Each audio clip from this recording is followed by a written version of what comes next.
there are very many people who know who you are, but for those who may not, please tell us who's Roland Fomundam. That's always been the most difficult question I get to answer. Roland Fomundam is, I would say, an industrial engineer. I like to put it that way, but more or less focused in agricultural development and I would like to see propagation of renewable technologies, especially in the rural areas. My focus has been developing technologies that serve rural communities. And it's of great interest to me because I realized that it was a community that was not really served. And many a times because people believe that they have no buying power. But if you understand the dynamics of the world, the bottom pyramid has a large population concentration, huge needs, but very unmet. And the goal was, how do we meet up those needs? And a chunk of that population resides in Africa. So that particular focus gave me the leverage to be able to create solutions that would, be able to meet the needs of a larger population that has been underrepresented, not served for quite a long time. So Roland Fomundam graduated from school with a background in technology entrepreneurship. And at the time, I realized that Africa needs technologies. It needs durable technologies. And the one side was not only thinking how to create the technologies, but also how to disseminate those technologies, how to get them usable. Because, of course, Africans has a problem where we are very low technology adopters. There are many solutions that exist, so many, but they are not adopted. So I wanted to work purposely on how to adopt technologies into these various population groups. My idea was quite simple. When others were developing thesis or technology products for their final year presentations, I said to myself that we already have too many technology solutions existing.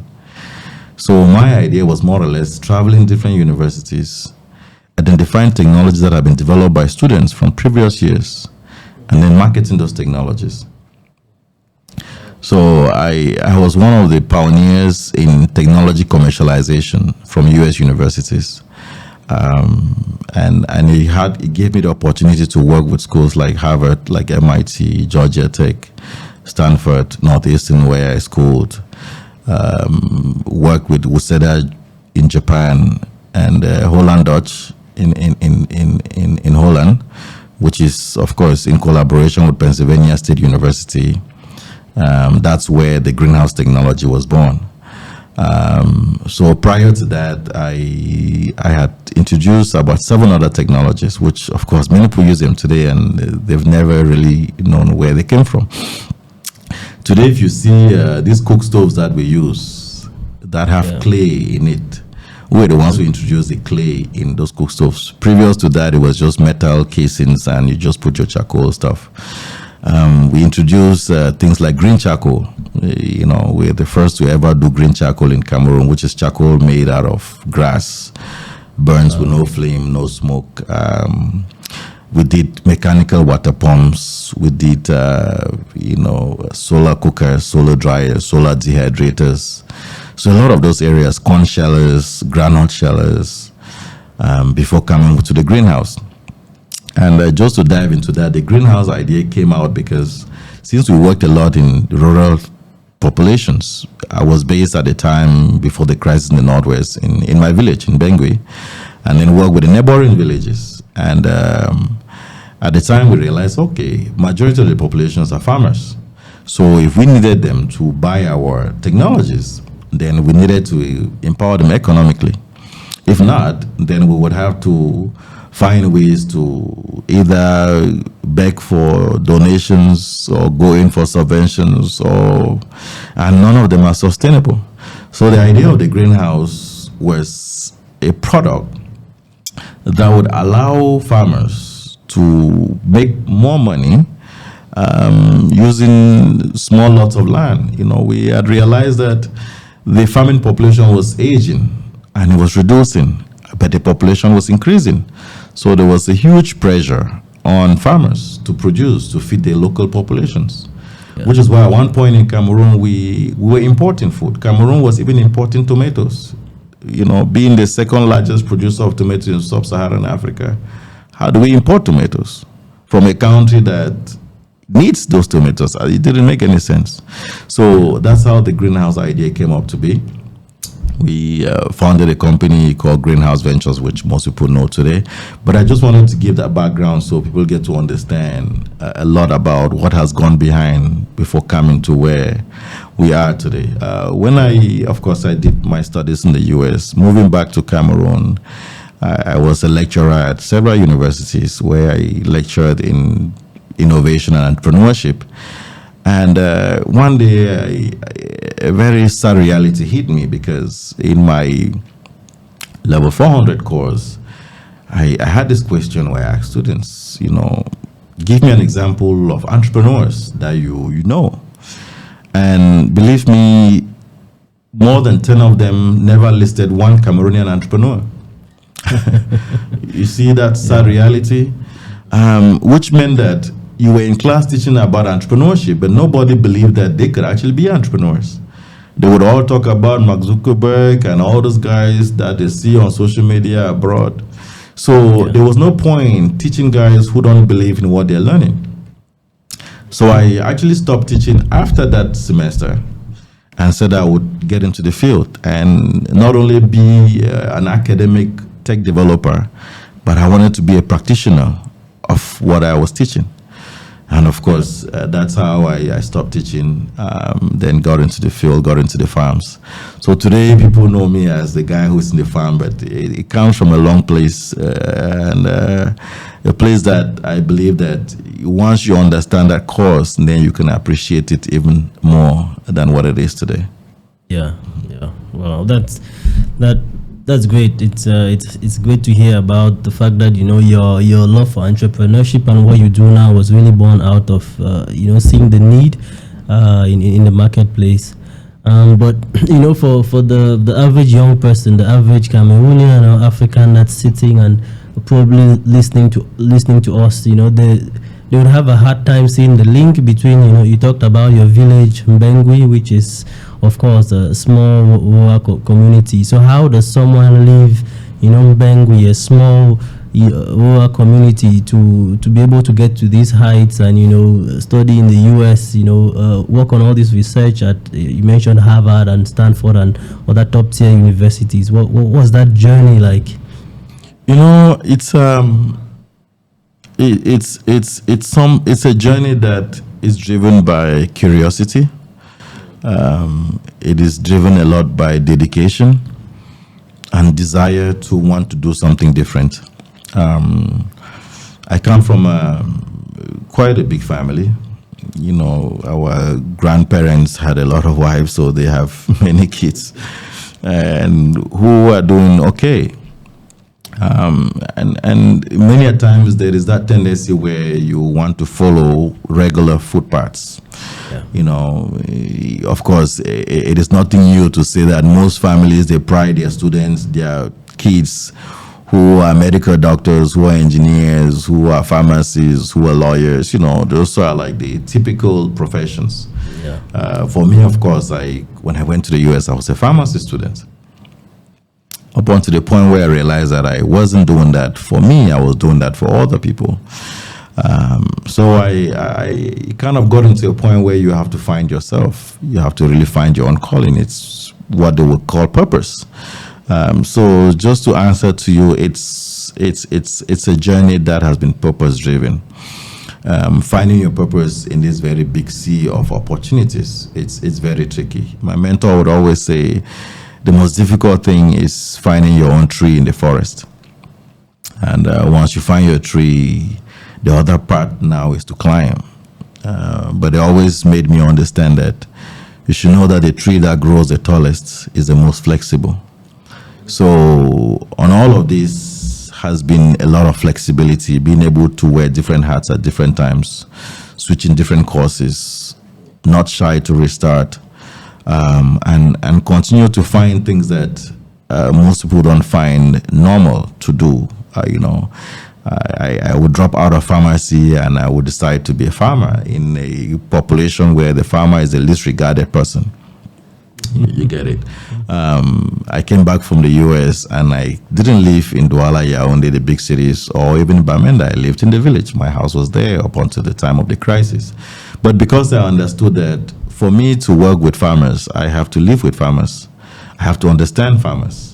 Those are some of the things, like we talk about the journey. It's been flexible to that point to understand that, okay, I could be living in a skyscraper in Boston, Massachusetts, but then I'm living in a mud house in Bangui. But there was a purpose for that. I was trying to learn something. I was trying to understand something. So the journey has been that which, of course, has been very enriching, very tough, just to say, especially mentally. But it's all about the element of sacrifice. What is it you sacrifice to gain what you have to do in life? If you read the Bible very well, you understand religion, you understand everything about that is sacrifice. What is it? There's nothing that you gain for nothing. There's some element of sacrifice. So for me, it has really been a lot of that. And but also, like I made mention in the beginning, that aspect of curiosity. You have to remain very curious. There are many things that we are not doing today because we want to do things in the regular way. For me, one thing was not trying to do anything the regular way. At one point, I got very tired and frustrated of being normal. And why do you want to be normal in a world that is already too abnormal? So to follow the trends of the world, be abnormal as well. And I think that makes the core of most successful entrepreneurs that I have had to know today. Just doing things out of the odd. Because, the world is full of the evens. Be the odd, do something that is odd, and that gives you a drive that is different. As long as it doesn't hurt you, it doesn't hurt other people, I think you're on the right course of doing something that can be life-changing to the world today. Yeah, that's great. I think what I take from that is really, the fact that you're able to be comfortable, whether you're in a skyscraper in Boston or in a mud hut in Bangui. I think that's really what I take from that. It's really a powerful story. But coming up to your venture, greenhouse venture, I think looking at the reaction that you've been able to get over the many years that you've been working on this project in Cameroon, and I think in the region as well, across different countries in the Central Africa, there's a reaction as if this is something that people have been waiting for, because once you post about something, you post about the work that you're doing or about your produce or about the different things you work on, the reaction is much stronger than the typical reaction that you would get from a typical, say, farmer or agriculturalist. Why do you think especially young people are really reacting so strongly to this message of greenhouse and modern agriculture that you're putting out there? Yes, it's people. It's the one industry people have not seen change. You get me? The tech industry, of course, is ever evolving. Hospitals, hospitality. Look at number of hotels that are being built today. In the beginning, look at number of guest houses that are everywhere. Look at all these things. Imagine an industry that recruits the largest population, but has been dormant and stagnant for as many years as you and I know it. Secondly, the fact that for agriculture to succeed in the world today, the youths have to get involved. Everybody understands it. Everybody wants to get into agriculture, but nobody knows how to get into agriculture. Third is the fact that who are the people who are actually farmers? You don't expect a typical farmer to write a good post online. You get me? You don't expect a typical farmer to even be on a podcast with you. You don't expect a typical farmer to speak English or French. You don't expect who did you ever hear that left America, came back to be a farmer? Most people become farmers when they're retired. They're old, weary, and tired. Even those who are in government today, they will always say, "Oh, I have a farm," but they have people working for them. It's rare to see that the person talking is the person actually working the farms. So it's a topic that people shy away from. As a matter of fact, people are shy to say that, "Oh, I'm a farmer." You understand? Yeah. Like, sample many people today, they'll say, "Oh, I cultivate beans," but they don't say I'm a farmer. I have a farm here. But nobody wants to claim that I'm a farmer. You go to schools today, about 70% of schools in Cameroon teach agriculture. But where are the people who graduate in agriculture? Where are they? You don't see them on the farms. The people who do farms are people who lost many things and then they say, "Okay, I just have some land, let me do that," and but not people who actually studied it. So even those who studied it don't want to be called farmers, don't want to say I'm a farmer. How many times have you ever received a business card and you see their profession farmer? You get me? How many times you have somebody's ID card and the profession there is farmer? You don't see that. So to me, we needed to brand it. Yeah. Because in America, if someone tells you that they're a farmer, you respect that person. You get me? If you ever hear that farmers go on strike in Europe, in America, it means it's the downfall of that economy. Everybody will go on strike, even doctors, even military, never farmers. Because they rule the world. They feed the world. If you don't eat, you and I would not be here today. So it is something that to me has to first of all start with a mental awakening. Because we've made to believe that the farmer is the least person, but the farmer is the most powerful person. Without a farmer, there's nothing that you and I have to do. If you're sick today, the first thing before you take your meds, you have to eat. As a matter of fact, food is your first medicine. You get me? In my farms, my secret, and I will share it here with you, I grow crops organically. I grow crops naturally. Not because I have a lot of organic matter that I use. One thing that I do to my plants is that I feed them well.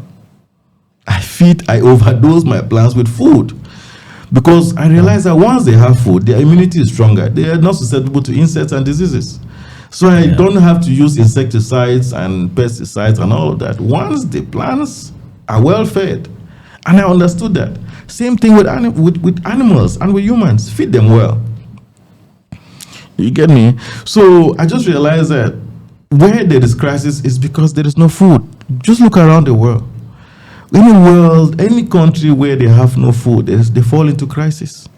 So food became a centerpiece to many things. And I said the people behind this food need to be recognized. The people behind this food need to be known. Like, people should be proud to say, "I'm farmer." I could have said I'm a professor. You get me? I could have said I'm a doctor. But I like to always say that I'm a farmer. And almost every time I say I'm a farmer, they look at me again, the second look. The day I went to do my ID card, is a profession, I said, "Farmer." The man looked at me, they say profession. I say, "Yes, farmer." You see, so I understood that to break through the mindset, because all about the handicap that we have in the industry space is the mindset. Yeah. And people have been made to believe that, no, people should leave the fields, don't worry about it. And it's, to me, when my Pan-African mindset kicks in, I say it's all colonialism, because the typical farmer out of Africa is the big guy. Then why did we just get to a point where the farmer in Africa is a small guy? You realize today that almost all the billionaires you have in the world are getting into agriculture. All. From Bill Gates to Jeff Bezos to all these guys. That is the key. Even Dangote. And they are saying that we wish we knew this before. Why do we want to wait, till when it hits us, then we want to start regretting? No. So to me, it became a point of branding. You needed to put it out there. You needed to be proud of it. You needed to talk about it. You needed to make people see it. People should not only get online and see artists running up and down, musicians and, this and that, doctors. And no. How many times do you see Nobel Peace Prize winners that is an agriculture or a farmer? It's an engineer, is a medical biologist. Farmers should be at the forefront of everything, because they are the people who make the world move. If you don't eat, there's nothing you will do. Even if you're a leader where you don't eat well, you cannot make good decisions. So just to come to your point, my first point of attack was that mental awakening. to awaken people's mental consciousness that farming is a profession that we need to talk about, that needs to be at the forefront. It cannot be on the back burner. Growing up, of course, when you finish primary school, there's list A, there's list B. List A is grammar people, list B is technical. Yeah. But today is the technical people who hire the grammar people. You get me? If you were to get in and do agriculture, those take you'll be list B. You go to technical school. But it was just waste. The largest unemployed population are all of those who had list A. You get me? It is very tough. And we need to deconstruct all of that. So to me, it was that deconstruction that it took me a lot of time. Today I can stand tall and I can talk very loud. Today, of course, if you have to talk about a farmer in Cameroon, I would be lucky to be named among. But it comes from a very far place. I don't stand with them because I have 1,000 hectares of land. No, because many of those people who have 1,000 hectares are not even producing. You have 1,000 hectares, how many people do you employ on that? How many people do you manage? Who does it? They don't even do work. The best farms are not the largest farms. So we needed to change that mindset. And then secondly now, you go to the point where we are not technology adopters. People shy away from technology, especially when they don't understand it. Yeah. They don't want to ask questions. So we needed to make it in such a way that it's receptive, it's friendly. And you're dealing with a population that, for the most majority, they consider not educated, not illiterate. There's a farmer who can speak English, but they'll just tell you that, no, me, I know if you talk me, just because they just want to fall into that bracket that I'm a farmer, and the stereotype is that, I should not be illiterate, I should not be educated, like that. And we had to deconstruct all of that. So bringing a technology that people would be shy to receive, you have to deconstruct their minds to be able to understand that this technology exists everywhere. Brother, in Cameroon, in Africa, let me put it that way, the greenhouse technology is in almost every country. Everywhere in the world, any country that has achieved food sufficiency has had the greenhouse technology at the center of it. You go to Israel, it's a country smaller than Yaoundé, but they produce more than 10 African countries combined. Israel is a desert. How come Israel produces food that Africa can? I'm not talking Cameroon, that Africa cannot produce. You get me? You go to Morocco, you go to Tunisia, these are all desert guys. More than half of their land is a desert. But they produce, they export food. It just doesn't make any sense. But we're here, we are blessed with rainfalls, we are blessed with fertile lands, we are blessed with flat lands, we are blessed with everything. Yet we import food. We import apples, we import olives, we import grapes, we import oranges, we import everything that we can produce. We even import rice, we import tomatoes. Whereas we can actually produce. I was talking with the Director General of Statistics, and he gave me a stunning data, which I will share with you. Cameroon has 27 million people in population. Yeah. Of the 27 million people, we have 17 million who are of the working age. Of that 17 million, do you know how many are unemployed? 16 million. You will not believe it. Wow. So you have 16 million people who are unemployed. Can you imagine that? And of the 1 million who are employed, 600,000 of them are the public sector, 400,000 of them private sector. So imagine these 16 million people could actually get into work. We have land. Cameroon has land. When you fly, when you're landing into Douala, Yaoundé, it's a small 5% population homes that you see. The rest of it is lands. Flat, green, not as if it's something. So what is happening? We have water that runs through the entire Cameroon. But you go to other countries where you just see desert, and they are still producing. So some of these things starts to make you think that there needs to be some awakening with a population that has to get involved in farming. Today, me and you cannot do farming the way our parents did it. You cannot hoe a cutlass. We cannot. You cannot. Yeah. So there was now the need to come up with a new method of agriculture. And the way the white man has succeeded is greenhouse farming. To the point where they no longer have lands. Today, when they talk about organic farming, the key component of organic farming is soil use. More than 50% of food that is grown out is no longer in soil. It's soilless. Some people think that is a high term. That is good. No. It's just growing food with all chemicals. Food needs soil. Just like me and you need the earth to walk on. You cannot walk on air and you say you are a human being. No. You're an extraterrestrial. You get me? So it is important. Africa is the only continent in the world that still has all the components. We can produce enough food to feed the entire world. It makes no sense that we're here, we import food from China. China is 1.4 billion people. They don't even have land. They don't have space to walk around. But how come we import food from China? People who need food more than us. Like, it doesn't make sense. The Chinese comes to Cameroon, produce food and exports all of it back to China. And we're here, we're looking at them. There's one person who grows dragon fruit in Cameroon. It's a Chinese guy. Brother, 1 kilo of dragon fruit is 7,500 francs. Wow. Are you getting me? Like, does that make any sense? Like, these things, they wake me up. I'm like, I wish people could really, really wake up to some messages and understand that there is a lot more that we should be doing than being on social media and fighting or looking at politicians and complaining.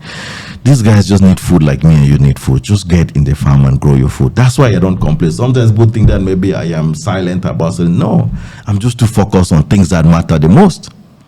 I have kids. They have to wake up. They have to eat. And you have kids, they have to eat. We don't have to depend on going every day and waiting for salary to get food. You can grow your own food.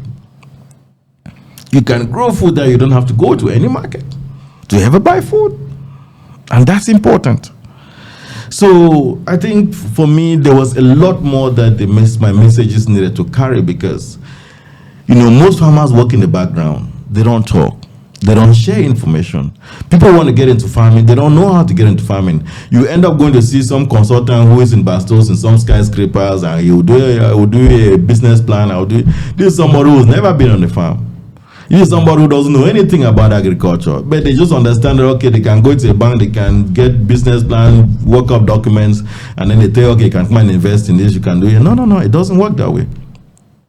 It's not about going to build a complex to say you want to transform food because, brother, today me and you know if you're eating tin tomatoes, it's not tomatoes you're eating. That's a sad reality, I'm telling you. It's color and gum. Yeah. It's color and gum. If you know what is in tomato, Google, you will see the gum, it's gum, like gum. It's gum that is there and a little bit of flour, color. If you're drinking top pamplemousse, when was the last time you saw brasserie buying pamplemousse to go and squeeze to make top pamplemousse? When was the last time beer, you will know here, they will supply corn, they make beer. Yeah. Or sorghum. When was the last time you saw top orange and they were squeezing oranges somewhere to make top orange? It's water, sugar, and color. So somebody will say they are opening an agro-industrial complex. It's all garbage, my brother. Today, you and I, at these young ages, we hear people having heart attacks, people having cancer, where is all of that coming from? It's the food we have been eating. You go to the US today, almost all the newborn babies that are there, more than 50% have some defect. It is sad. It's a sad reality. None of that is genetics. It's all the food that we've been eating. So food has a huge component to our livelihoods. You ask yourself that all the medical advancements that we're going through, the life expectancy is reducing. How come? It's the food that we're eating. So food is something that cannot be ignored. Food, of course, has been used for biowarfare. If they don't want the African population to live long, just poison their food. And you start to see that no matter what, people don't live. So to me, the message of a farmer is the most important message, better than any politician, better than any decision maker, because all of them, they need the farmer to sustain. The farmer can no longer be in the back burner. Universities today need to put farming at the forefront of every educational curriculum. Agriculture cannot just be taught on the blackboards in classrooms. You'll find a school that has, we have a department of agriculture, but they don't even have a farm. What are you teaching? It's like you say you are driving school and you don't have a car where people do the driving. You just teach people manually on the board, or you press the clutch here, you change the gear, you do this. How does that happen? So it's a very strong message. And I realized that it was a space that was vacant. No one was there. So I was never someone who was good at communicating, but I learned that, listen, I don't just want to do this on my own. To have an impact, people have to be involved. That's why sometimes people say, but why do you share so much information about what you do? It's a business secret. You should keep it to yourself. Why did it? To a point where the typical half-head person would be thinking that, no, there's something that you'll be telling them, but why would this man be saying that we have gold? No, agriculture is vast. Agriculture is the only industry in Cameroon and in the world that can stop unemployment. Those 16 million people, agriculture can employ all of them in a day. You get me? Yeah. Imagine the land that Cameroon has. Give everybody 1 hectare of land. Everybody. They get in there. We need the food. The food is there. We consume it. So when they are looking for industry to put people, I just like, why you guys? There is land everywhere. Everywhere. In the US today, people use their roofs to grow crops on top. We still have land with water passing nearby. You go to Ngaoundri, you have land more than you can ever imagine. The water table is just there. You dig a little well, you have water. Why are people not producing? So it is a message that needs to be driven. We don't have to wait for policymakers to say, oh, we are modifying this. No. I think the farmers need to be loud. Farmers need to talk. Farmers need to be advocates of what it is, because we know the truth. We know the truth. I know what farming really means. I can tell you about farming day and night. I can tell you about the advantages. I can convert you to be a farmer. And believe me, it's a profession that you don't have to abandon everything. Crops don't sleep. Anytime you have people who work 9 to 5, then from 6 to 9, they are on their farms. They're watering their crops. Their crops are growing. In the Western world today, they put lights in houses because they grow indoors. Crops grow through the night. You go to a country like Iceland or Alaska where they have sunshine for 3 months, you see the crops that grow there. They are this big because they get more sunlight. So, crops need 2 things, water and sunlight. Give it to them. We have light, we have water. We're on the equator. So why are people not taking advantage? So it was just, we needed to have that message. We needed to talk about it. We needed to be advocates of the truth. You know, I have no interest to retain information because I want to gain. No, I think it's an industry where the more the merrier. It's not gold that we are mining that we are afraid that it will come out. No. If we can convert all the remaining lands in Cameroon to agricultural land, the better, you know, than otherwise. And one person cannot do it. When I realized that coming to Cameroon, the work was a lot, I understood that my mindset also had to be different. I understood that even a competitor to me is my collaborator, because if I cannot supply to you, let somebody supply to you. It makes no sense to hear that Cameroon is, you know, we have food, you know, insecurity. How come? Let people produce. So all of a sudden, the ideas that we have, we share them. All of a sudden, we created an open platform. I don't hide anything about the technologies that I develop. My business models are out there. The supply, my challenges are out there. I explain everything. Anybody coming after me would understand this is how I did it. But you understand that in Cameroon today, there's nothing you can learn from those who are ahead of us. It's as if, you know, I'm the first one to think about this idea, but people have been in agriculture. They have made billions, but there's nobody who has written any text to say, okay, these are the challenges that I faced in exporting to this place. No, nobody explains that. So all of a sudden, everybody goes there, falls in, and then just dies, and nobody talks about it. So we need to communicate on that.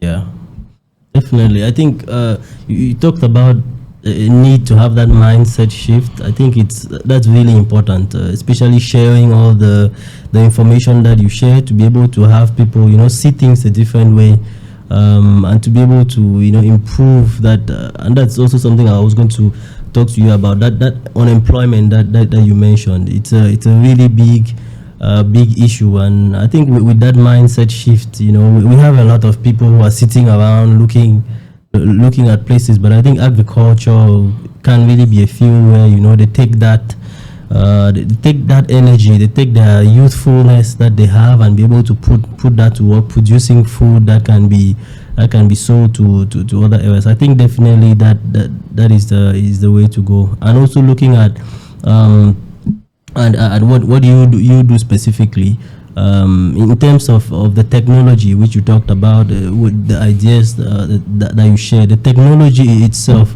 looking at it, what makes it really different from the agricultural practices that, you know, our parents, forefathers have been using? Because as you mentioned earlier, the technology, the things have not really changed agriculture-wise for a very long time. So what is the new technology and how is it really different in terms of productivity, in terms of what it brings to the table? Very important. And I'll just give you an example. When you grow tomatoes outdoors, they grow up to a height of about 1 meter maximum. And then there's from on the ground they spread. Mm-hmm. An outdoor tomato can give you about 20 fruits per plant at about 1 meter. But imagine now that you grow indoors, and those tomatoes can grow up to 4 meters. Wow. Now you understand it. So the idea now growing indoors is that they grow taller and they produce more because you're able to sustain it. So we grow tomatoes indoors for about 8 months. Outdoors is 3 months. You see what I'm saying? So that's one advantage, that you can conserve the plants and the plant can continue to produce over time. Yeah. That's one. Secondly is the fact that just like you and I, we're wearing clothes, we're indoors. If we're outdoors, the temperature is different. The environment is different. There's dust that's hitting, there's insects coming, I'm sure you and I will be hitting some flies back and forth now. That's the same thing with plants. When they're all exposed, they have other environmental things that affect, be it insects, be it wind, be it rainfall, be it animals, be it all of that affects their growth, that affects their tranquility. So all of a sudden, plants that grow outdoors now, they are fighting against many other forces than focusing on their growth. You see what I'm saying? So you have that problem. Now, with all those other factors affecting plants outdoors, you have to find remedies.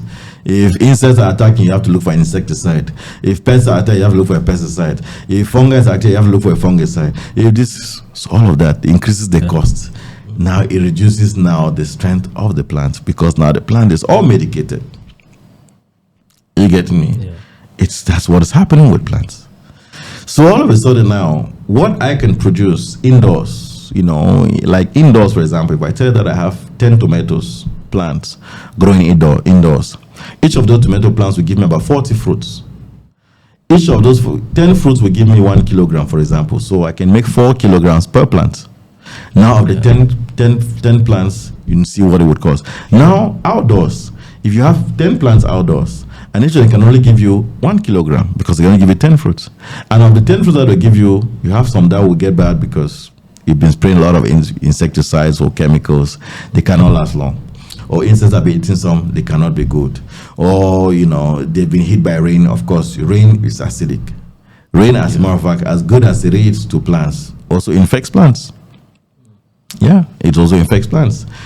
Tomatoes, and I'll give you a good example. Tomato leaves, you have them curved like this. When rain falls, it stays in those leaves. Those leaves are the nostrils of plants. That's where the plants get to breathe. You get me? So when water clogs on that, they can no longer breathe. And it affects the plants. These are just basic little things that you have to understand. That sometimes the rain doesn't really help it. If the rain gets to the soil, good. But when it stays on the leaves, it's not good. So you see sometimes that the rain falls and then plants are actually dying. You say, no, and I wish. You understand? Yeah. You say, no, my neighbor is doing tomato, the farm is doing well, mine is doing. It's a problem. Mm-hmm. Talking even about that, you can have your neighbor up there who is growing plantains, for example. You are down this way, you are growing tomatoes. He uses a chemical on his farm for his plantains. But that chemical is not the same chemical your tomatoes need. Now, when rain falls, it erodes, it leaches all of that rain, brings it to your land, affects your own tomatoes. Now you see yourself, and you cannot control it. So the whole thing about the greenhouse technology is that it creates a microclimate that is suitable for the production of plants. To me, I see it's like having a kid in an incubator, giving them a perfect environment where they can grow. They are undisturbed. You give them everything. That is really what the greenhouse technology really seeks to do for plants. And now when you now start going to other developmental terms, you start to look at things like carbon crediting. It makes sense. You go to Holland, 1 in every 2 houses have a greenhouse farm.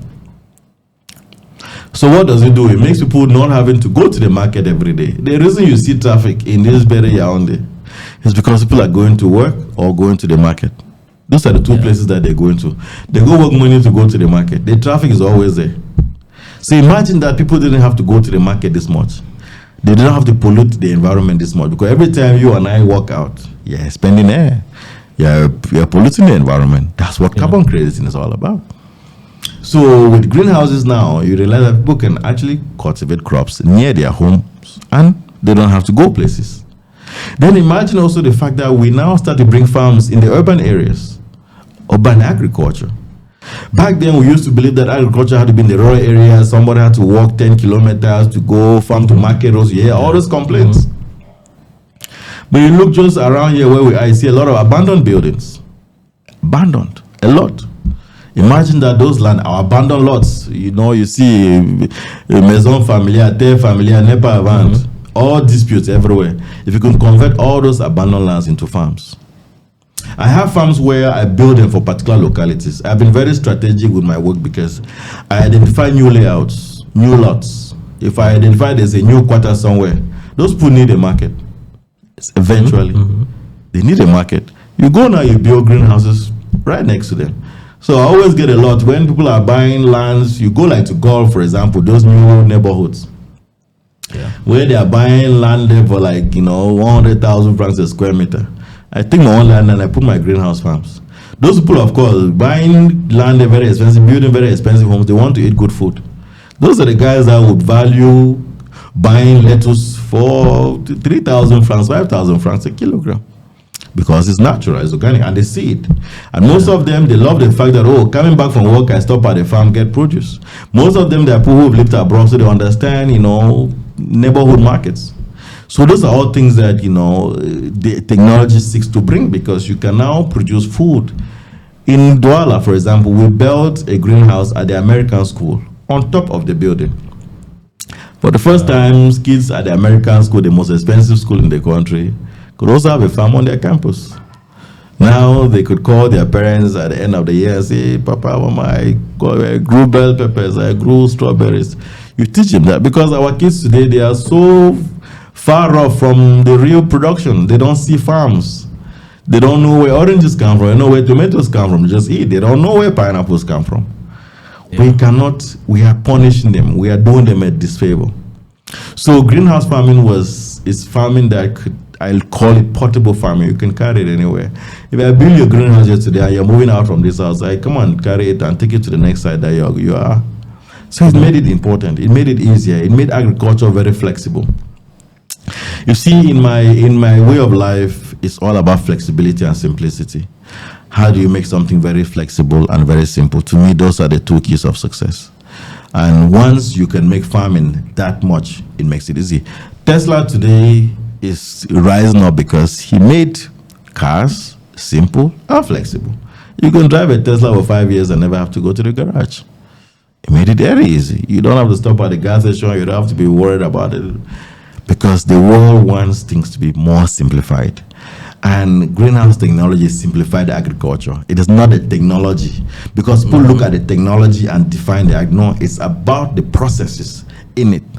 Because I can tell you very well that, in the greenhouse, if I plant a seed today, I give you with exactitude. In 21 days, I have a nursery that would be ready. When I transplant, in 2.5 months, I harvest my first produce. And the first produce I have will have this diameter, will have this shelf life, will have this taste. I give you everything to specifics. It's something that you cannot do that with outdoors. So it is simplifying the agriculture to a point where even a kid of 5 years old can run a farm, because to me that is what matters. If we have to allow agriculture to a point where you have to be an adult, you have to have muscles, you have to be able to withstand this, and then we are losing. We cannot make it. So it was about simplifying agriculture and looking for a technology that could simplify that process, because agriculture became a very tedious profession. So simplifying it, making it easy, making it profitable. How many banks today can fund an agricultural project? Probably none. The microfinance whole institution that was brought up was for agricultural development, but none, they cannot. Because outdoor farming, you are unable to quantify it. Cash crops industry still works because the prices are set by somebody abroad, and then they can, since they sell cocoa now for 1,000 francs a kilogram, every cocoa there, it's been standardized.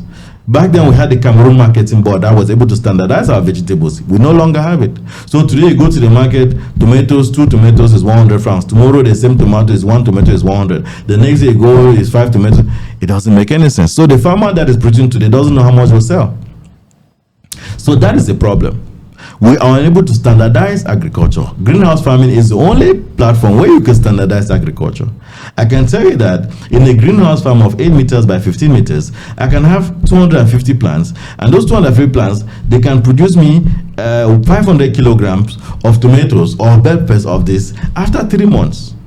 You get me? And I will sell those tomatoes at 500 francs a kilogram. So which means that of 500 kgs that I do harvest, I'm expecting 1 million francs. Of the 1 million francs, I am paying salaries X amount, I am paying utility X amount. So I can tell that, okay, of all of this, overhead would be 300,000 francs. I'll be left with 700,000 francs. Okay, the greenhouse costed me 1 million. So I say, okay, maybe by the second production now, I've already made up the return on the investment. The remainder of the years, I'm making a profit. Yeah. You get me? So now, that becomes interesting. It's the same thing as real estate. People invest in real estate because, okay, I will put 20 units here. I will allow each unit for 100,000 francs. But if we can do that in agriculture, then we win. So it's only greenhouse farming that can give you that. And greenhouse farming, people don't understand, it is in everything. You go to the Western world, they do fish ponds in greenhouses. The way you can grow shrimps, you put them, they call them green ponds. It's all about creating a perfect environment. You know, my philosophy in agriculture is humanizing agriculture. I like to treat plants the same way I treat humans. It's very important. And that is another secret that I will share on your platform today. You cannot treat plants as if they don't matter, no? Because there was this actually saying that maybe we are in this world fed by plants to be consumed by plants. We think that we are actually growing the plants to consume. No, maybe the plants are actually feeding us so they can have something to eat. You get me? We have to look at that. I treat plants the same way I treat humans. They communicate. They get sick. They are thirsty. They need sunlight. They need to sleep. They need all of those things. They communicate very well. So you have to learn that art of communication with plants. So I understood that once you are able to humanize plants, you treat them the same way you treat humans, you get the very best results. So if I'm able to understand that, okay, if you come to my farm, my farmers will tell you, I price them per plant. I don't just say, oh, this greenhouse has 250 plants. No, you give me a report on every crop in that greenhouse. It's like you, if you're a teacher and you get into a classroom, you know you have 200 students. You account for 200 students. You don't just account no, you don't account for class 5. You account for the students in class 5. That's what I'm talking about. So if you have 250 plants in a greenhouse, you account for those 250 plants. You give me a report on each plant. Because when you're harvesting every plant. The way they give you reports in a farm is that, okay, every line, this line has 10 plants. You give me the report. How many did you harvest per plant, the average? I get those reports. That's how you can monetize it. That's what you call digital agriculture. Now I can install an app system that tells me that everything can be digitalized. And the Western world has achieved agriculture because they're able to digitalize agriculture. So unless we get to that point, and the bedrock of digitalized agriculture starts with the greenhouse. Because it's only in the greenhouse that you can set up a system that can be controlled, that could be monitored, that could be evaluated, that could be digitalized. So greenhouse farming has a long way to go. You cannot ignore it. And the last thing to tell you is that Cameroon is the only country in Africa that has greenhouses that was introduced by the private sector. It is a technology that only the government introduces, which is why I believe that one reason it has been very effective, and the other reason taking a little longer than people would expect.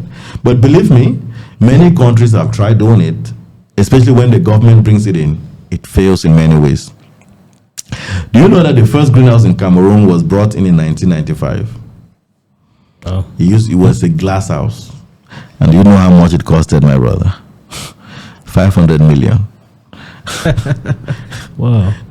That's a lot. It is sitting somewhere now. They are doing plantain multiplication in it. So all of a sudden, when I came with greenhouses and I spoke to government, they said, "Mon fils, pardon, la fela non laisse le man. You don't want to try that topic. It's the government. Nobody wants to hear that topic." But I told them that no, I'm not bringing what you guys brought in. I'm bringing cost-effective, climate-smart greenhouses. greenhouses that could be adapted to any environment. I built greenhouses in Marwa, built in Garwa, I built in 8 of the 10 regions. So I made it adaptable in every environment, and which is what makes what we have better. Because if you go to China today to import a greenhouse, China gives you a one-size-fits-all. Cameroon is the only country in Africa that has about 4 ecological zones. You get me? Mm-hmm. So what works in Marwa may not work in Yaoundé. What works in Yaoundé may not work in Douala. What works in Douala may not work in Bamenda. You have to adapt. You have to customize. That again goes to the aspect of flexibility. Create something that is flexible. Create something adaptable to every environment. And that's why today we are still standing and I can be on a podcast with you and we can talk. This much talk that we're having. For sure. No, that's great. And I think that's really, really promising technology. I hope that more and more people are able to adopt that for the level of efficiency and of course productivity that you talk about. I think it's really interesting. So looking at you mentioned you're producing in 8 of the 10 regions, so that means there's like very significant production. And I know you're able to push out your produce through a network of supermarkets, across different regions. What are some of these supermarkets that you're able to work with, and how is this distribution going? Is it an easy process to be able to make sure that you don't suffer a lot of losses from the farm to the market?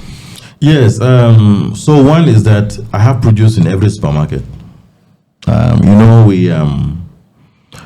We are the largest producers of bell peppers, the colored bell peppers in Cameroon. Very interesting story. We used to be in Bamenda before the crisis. I never used to produce bell peppers. Of course, my seed guy would always just send me seeds. I try this one. So I'll produce you. So when I supply tomatoes, I'll give you some bell peppers like for free, So when the crisis hits, here am I in Douala and I'm looking what do I do next? I walk into the supermarket and I see bell peppers. I see the price, 13,700 for 1 kilo. I'm like, this is something I give for free to people. This is something that grows the same way I grow everything. So it started changing a lot of things in me. And they were all imported. So I said, okay, I can grow bell peppers. And these bell peppers imported, they are grown in greenhouses. They are not grown outdoors. If we can do the same thing here, then we can replace this market. That's how our journey with supermarket started. At first, I just used to supply home deliveries. I had a big client in Nigeria. When we were in Bamenda, they just drive in, pick up everything. We're just doing tomatoes, and they take everything and go. But I realized that my products were different. Because at one point, I tested my products in the local market in my village, and my village people never understood it. Like, how come? I grow tomatoes that will last about 21 days on the shelf without refrigeration.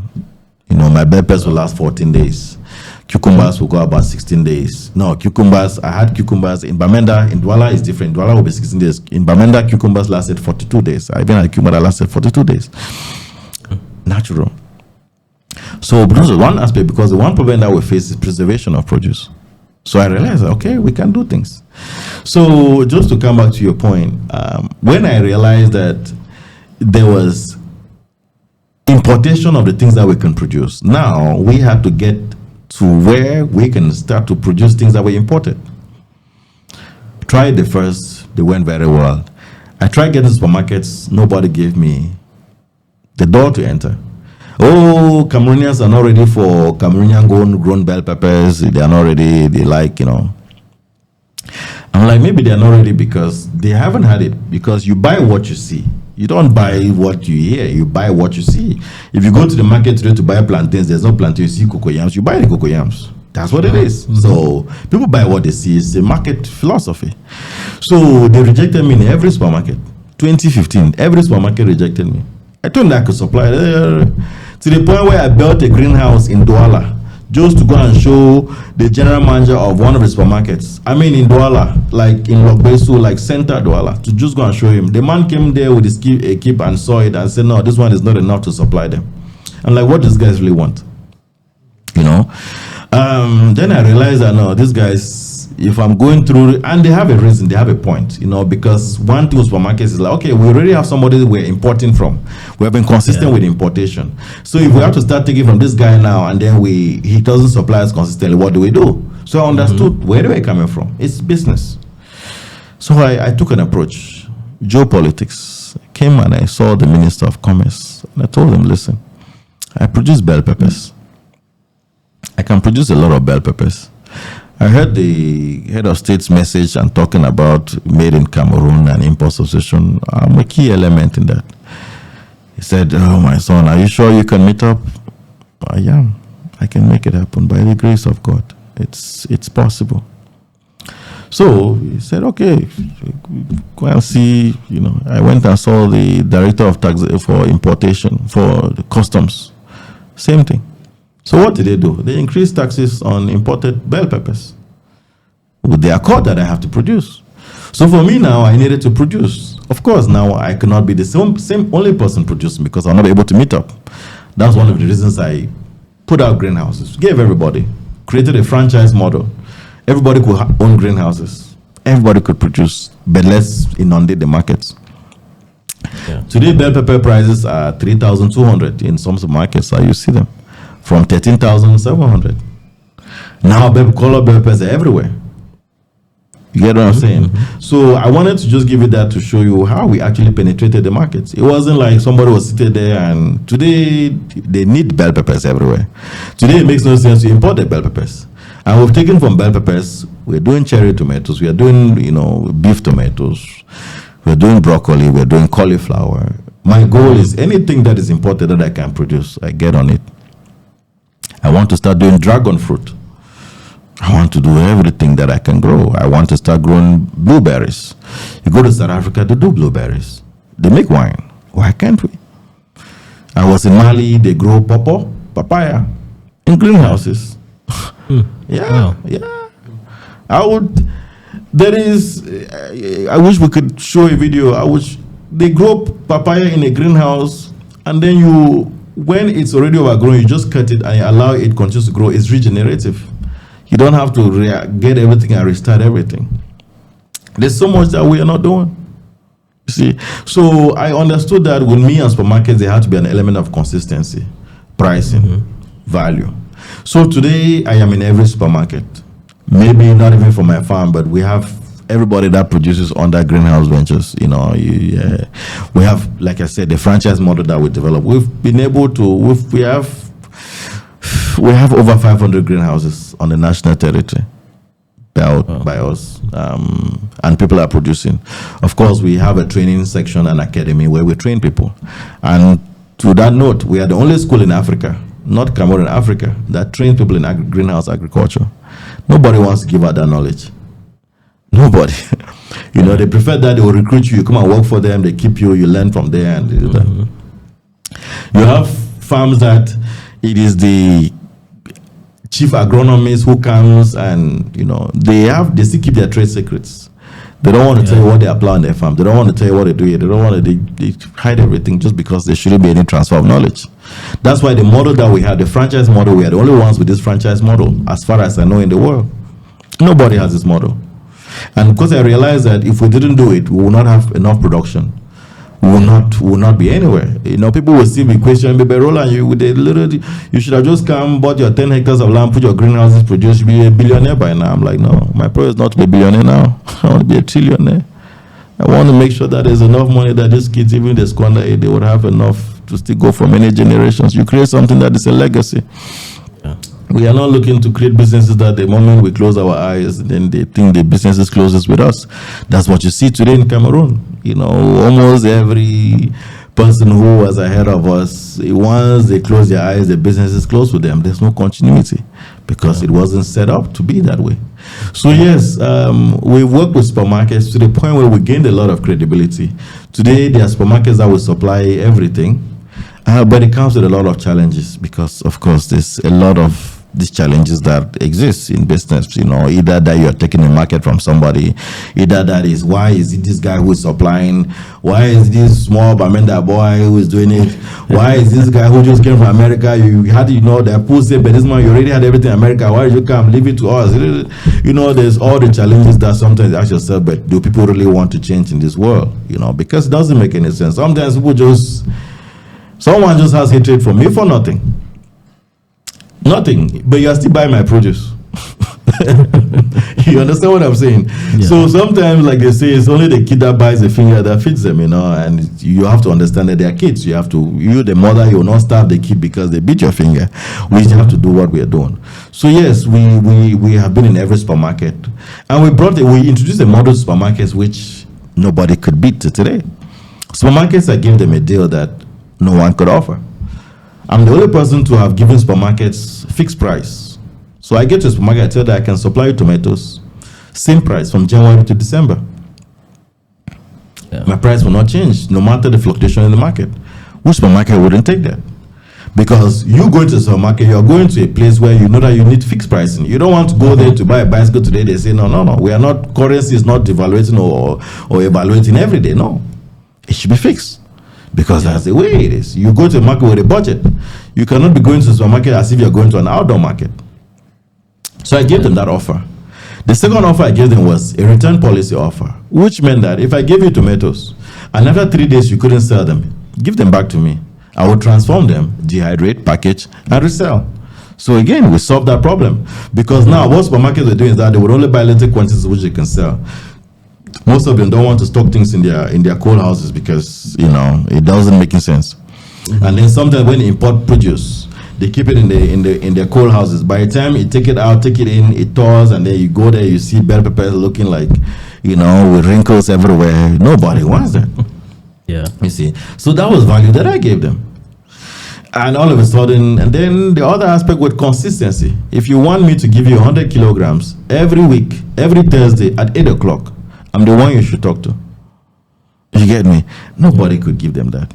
If you want me to give you bell peppers that are 50% organic, 80% organic, 100% organic, or 0% organic, I can give that to you. Nobody could do that. So all of a sudden, it became, all of last year we worked very well with them. I realized that maybe we came up with a model that could not really be chased out, beaten, and people, in the country they expect that, but my model is very crispy, as I call it. It is taking me so many years to build a model. I'm not building models that I would fail. It's just that people sometimes would think that we're aggressive. It's not about aggressive. It's about being very focused and point specific in the business. I've been in agriculture now, as you know, it's too many years. You've not heard me saying that, I'm into real estate today. No. And that's the problem that most people have. They switch everywhere, every day. We've been consistent. We've been very focused. We've been making sure that we solve the core problems. And we get to a point where we become, problem proof. But it's our business model. So to your point, this year we were getting to a point where we wanted to actually set up our own supermarket. As a matter of fact, that was my plan for this year. But then we have another good business opportunity to partner with a supermarket chain, which I would just reserve that for now since we are still finalizing the terms. But it gives us the leverage to put our own produce at our own price, sell, and it's equitable. I see it as more of a win-win. Unlike where we had to go and sell to someone, we had to sell under their conditions. We were liable to the challenges that they have. We have supermarkets that owe us money today. And they will take your produce today, sell, and they tell you that come after 15 days. But they sold on the very first day. After 15 days, they still don't have the money. After 30 days, they still don't have the money. So what happened? They didn't throw the produce, they sold it. But what do you do? Do you chase them in justice? Do you catch them and lock them up? Do you go there and fight everyone? No. But you have produce in the farm that is producing and you have to dispose. So many a times we are forced to sell to the same guys who owe us. Because what do you do with the produce? If I'm harvesting 1 ton of tomatoes, what do you do? So there have been a lot of bottlenecks. I'm not saying as if we haven't had challenges. Our challenges are probably more than this the one this country has had. You understand? But to me, every challenge gives way to opportunities. I have always learned that. Like the Chinese would say, in every crisis there's an opportunity. Wait for the opportunity. Focus on that opportunity. We are in a domain today. I do more work now out of country. And I work with head of states in many different countries, and it's good for me because, over time, some people have seen the work that we're doing, and like my mentor would always have told me, you have to keep aiming the mud at the wall, continue aiming. Someday some of it will stick. It is taking us many years. Some people, you've been in this for too many years, you understand, too many years. And now it is beginning to make sense. Now when I go to a new country, I'm not looking to restart. All the experience that I've learned in Cameroon, we just set up a model. Yeah. To me, in less than no time, greenhouse farming would become a norm. And that has been my vision, to standardize greenhouse farming in Africa to a point where it becomes a norm of farming. Today, when we go into countries, we sit with the heads of governments and we come up with a full plan and say, okay, this is what we will do, this is how we'll do it. And they put a whole budget for that. And they say, okay, go ahead. And I say, you give me 5 years. 5 years, I make this a norm in this country. And that's has been received. So to a point where supermarkets now, we are going to create a whole supply chain that integrates all these persons in, because one of the challenges with greenhouse farming that some people are having in other places is the fact that you cannot produce in a greenhouse farm to sell the same places where the outdoor farmers sell. You get me? There are two different value systems, because I spend a lot in a greenhouse farm to produce. I cannot sell tomatoes the same way the other person producing their tomatoes outdoors sell. We cannot sell in the same space, as a matter of fact. Yeah. So it meant that we needed to create a market for that, and which is one thing we did in Cameroon. If we just came with greenhouses and everybody was having them without having a market to sell, and then it makes no sense. You see, so we had to develop that upstream model, everything. So now Greenhouse Ventures is a company that has tech development on one side, farm production on the other side, farm management, education, training, transfer, and then market, and then transformation. But we needed to have that entire value chain to uphold the industry. If you just had greenhouses, you will not make it. If I just had this, we will not make it. We needed to have all of that. It is one reason it has taken us this whole time to develop something, and one reason why I am confident we will last, maybe to the time that Jesus finally comes and says, my children, it's time for us to go. They will harvest some produce and take along, so eat on the way. Yeah, that's very interesting. But looking at your distribution as well, beyond Cameroon, I know you're in partnership with some other people to export to the US, other countries. Is this a very viable market, beyond the Cameroonian space, and what are some of the bottlenecks that come with that as well? Yes, for me, like I said, last year and the years before last, I embraced a lot, but I embraced all of that to learn, so we got to a point where every supermarket wanted us. When you are the most beautiful girl on the dance floor, everybody wants to, dance with you. I think it became that. And, if you're not careful, you will not know who to reject and who to embrace. So we had markets to export. We have, not say had, we still have export markets to the US. We had interest in Europe and all of that, because produce leaves from Cameroon to the US, it goes through Europe, might as well leave some in Europe if we continue. So there was all these opportunities. The bottlenecks are there, especially at the level of checks. Some countries are very stringent with their production, with what they expect. You see, there was a time I exported eggplants from here to Belgium. And when they got to Belgium, They selected 7 pieces and they found lava in it. They canceled the whole container. Yeah, they did not even play. The whole container was cancelled. And that lava could have been formed in transit. I will not say that maybe the guys at the sanitary checks here didn't do their job. You cannot say because it's not my occupation. So you might have checks that could be done here, and then when they arrive there, they might have sophisticated equipments out there that we don't have them here. So there were many things. So sometimes exporting doesn't really solve the problem. So my focus right now is to focus local and sub-region. I think that, just looking at the sub-regional markets, we have more than 4 million people, 400 million, in population. You can think about that. Just imagine between Nigeria, Equatorial Guinea, Gabon, Congo, Central Africa, Chad. My brother, and all these guys are hungry. We have hungry neighbors. Hungry neighbors. Cameroon is the most food sufficient country in all of Sub-Saharan. All these guys are hungry, and Cameroon has the lands. So my focus now is to focus in the sub-region. Let's feed ourselves. We cannot be talking that we want to export food when our neighbors are dying of hunger, when our friends are dying of hunger, when we still look at the national statistics from the World Food Programs and World Banks, and they're talking about, a famine is about to hit, it doesn't make any sense. So yes, those are opportunities, those are advantages. They are all there. They are standing. No one is taking them. But for me now, it's creating an ecosystem that can empower many people. I'm not growing younger. I will not do this forever.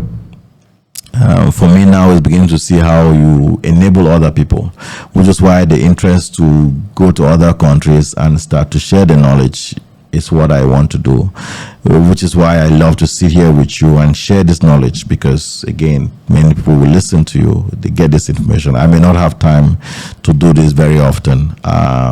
It's important that people begin to have access to much of this information.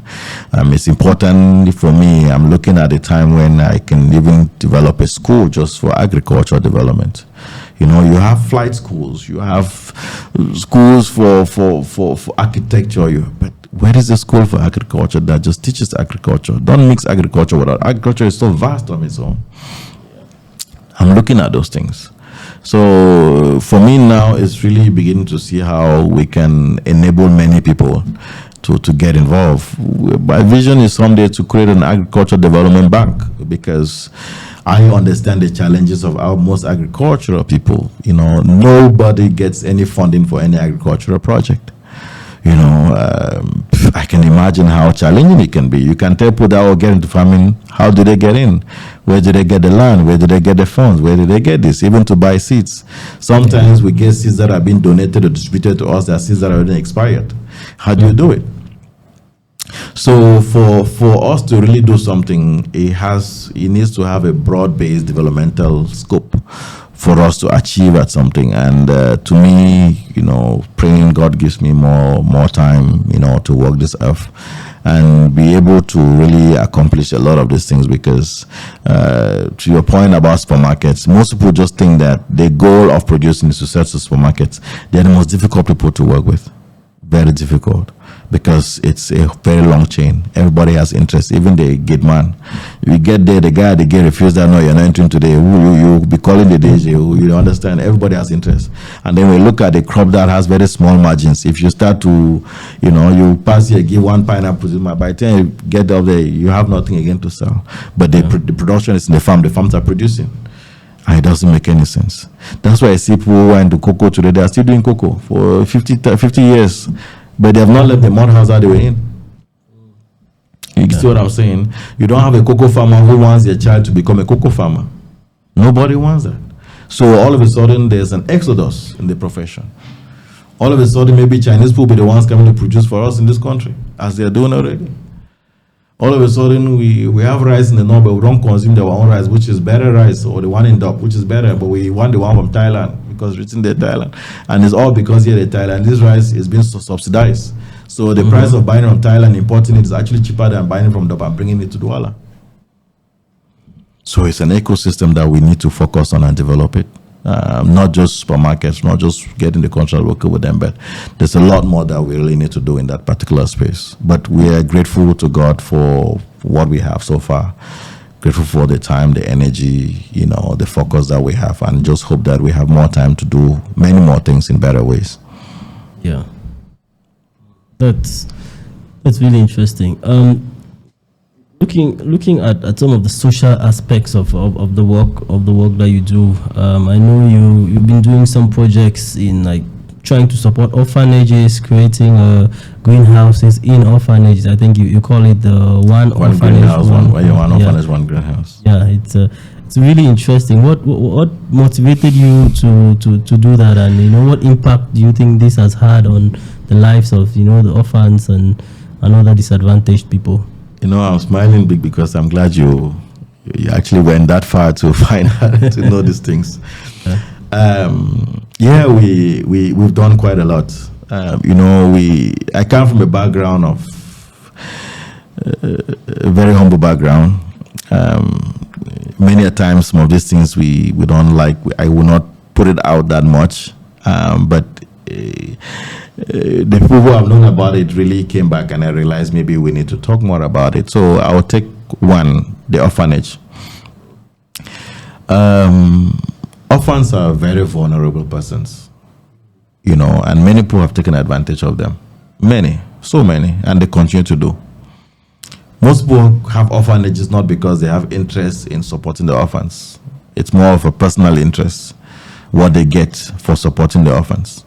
You get what I'm saying? Mm-hmm. Some people now can stand and say, I have 100 kids I'm sponsoring, but where is the money coming from? Is it your money? How are you even getting the money? Maybe it's, you get what I'm saying? Yeah. And they become a dumping ground.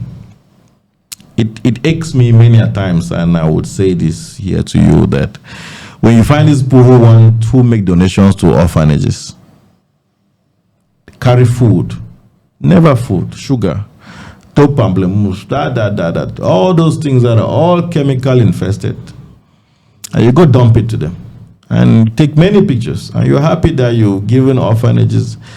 Tomorrow they are sick, you'll not be there to treat them. They're already orphans. Are you getting me? So to me, that was a thing I wanted to convert. I wanted to change. I call it sustainable charity. I don't refuse people to be charitable, but let it be sustainable, let it be durable. Why not teach somebody how to catch a fish rather than giving them the fish and giving them the fish with a camera? It doesn't make sense. To me, it's no longer what you want to do. It's an interest that you want to have, So the idea of the one orphanage, one greenhouse was, one, the orphans, they have to eat. Let's teach them how to grow their own food.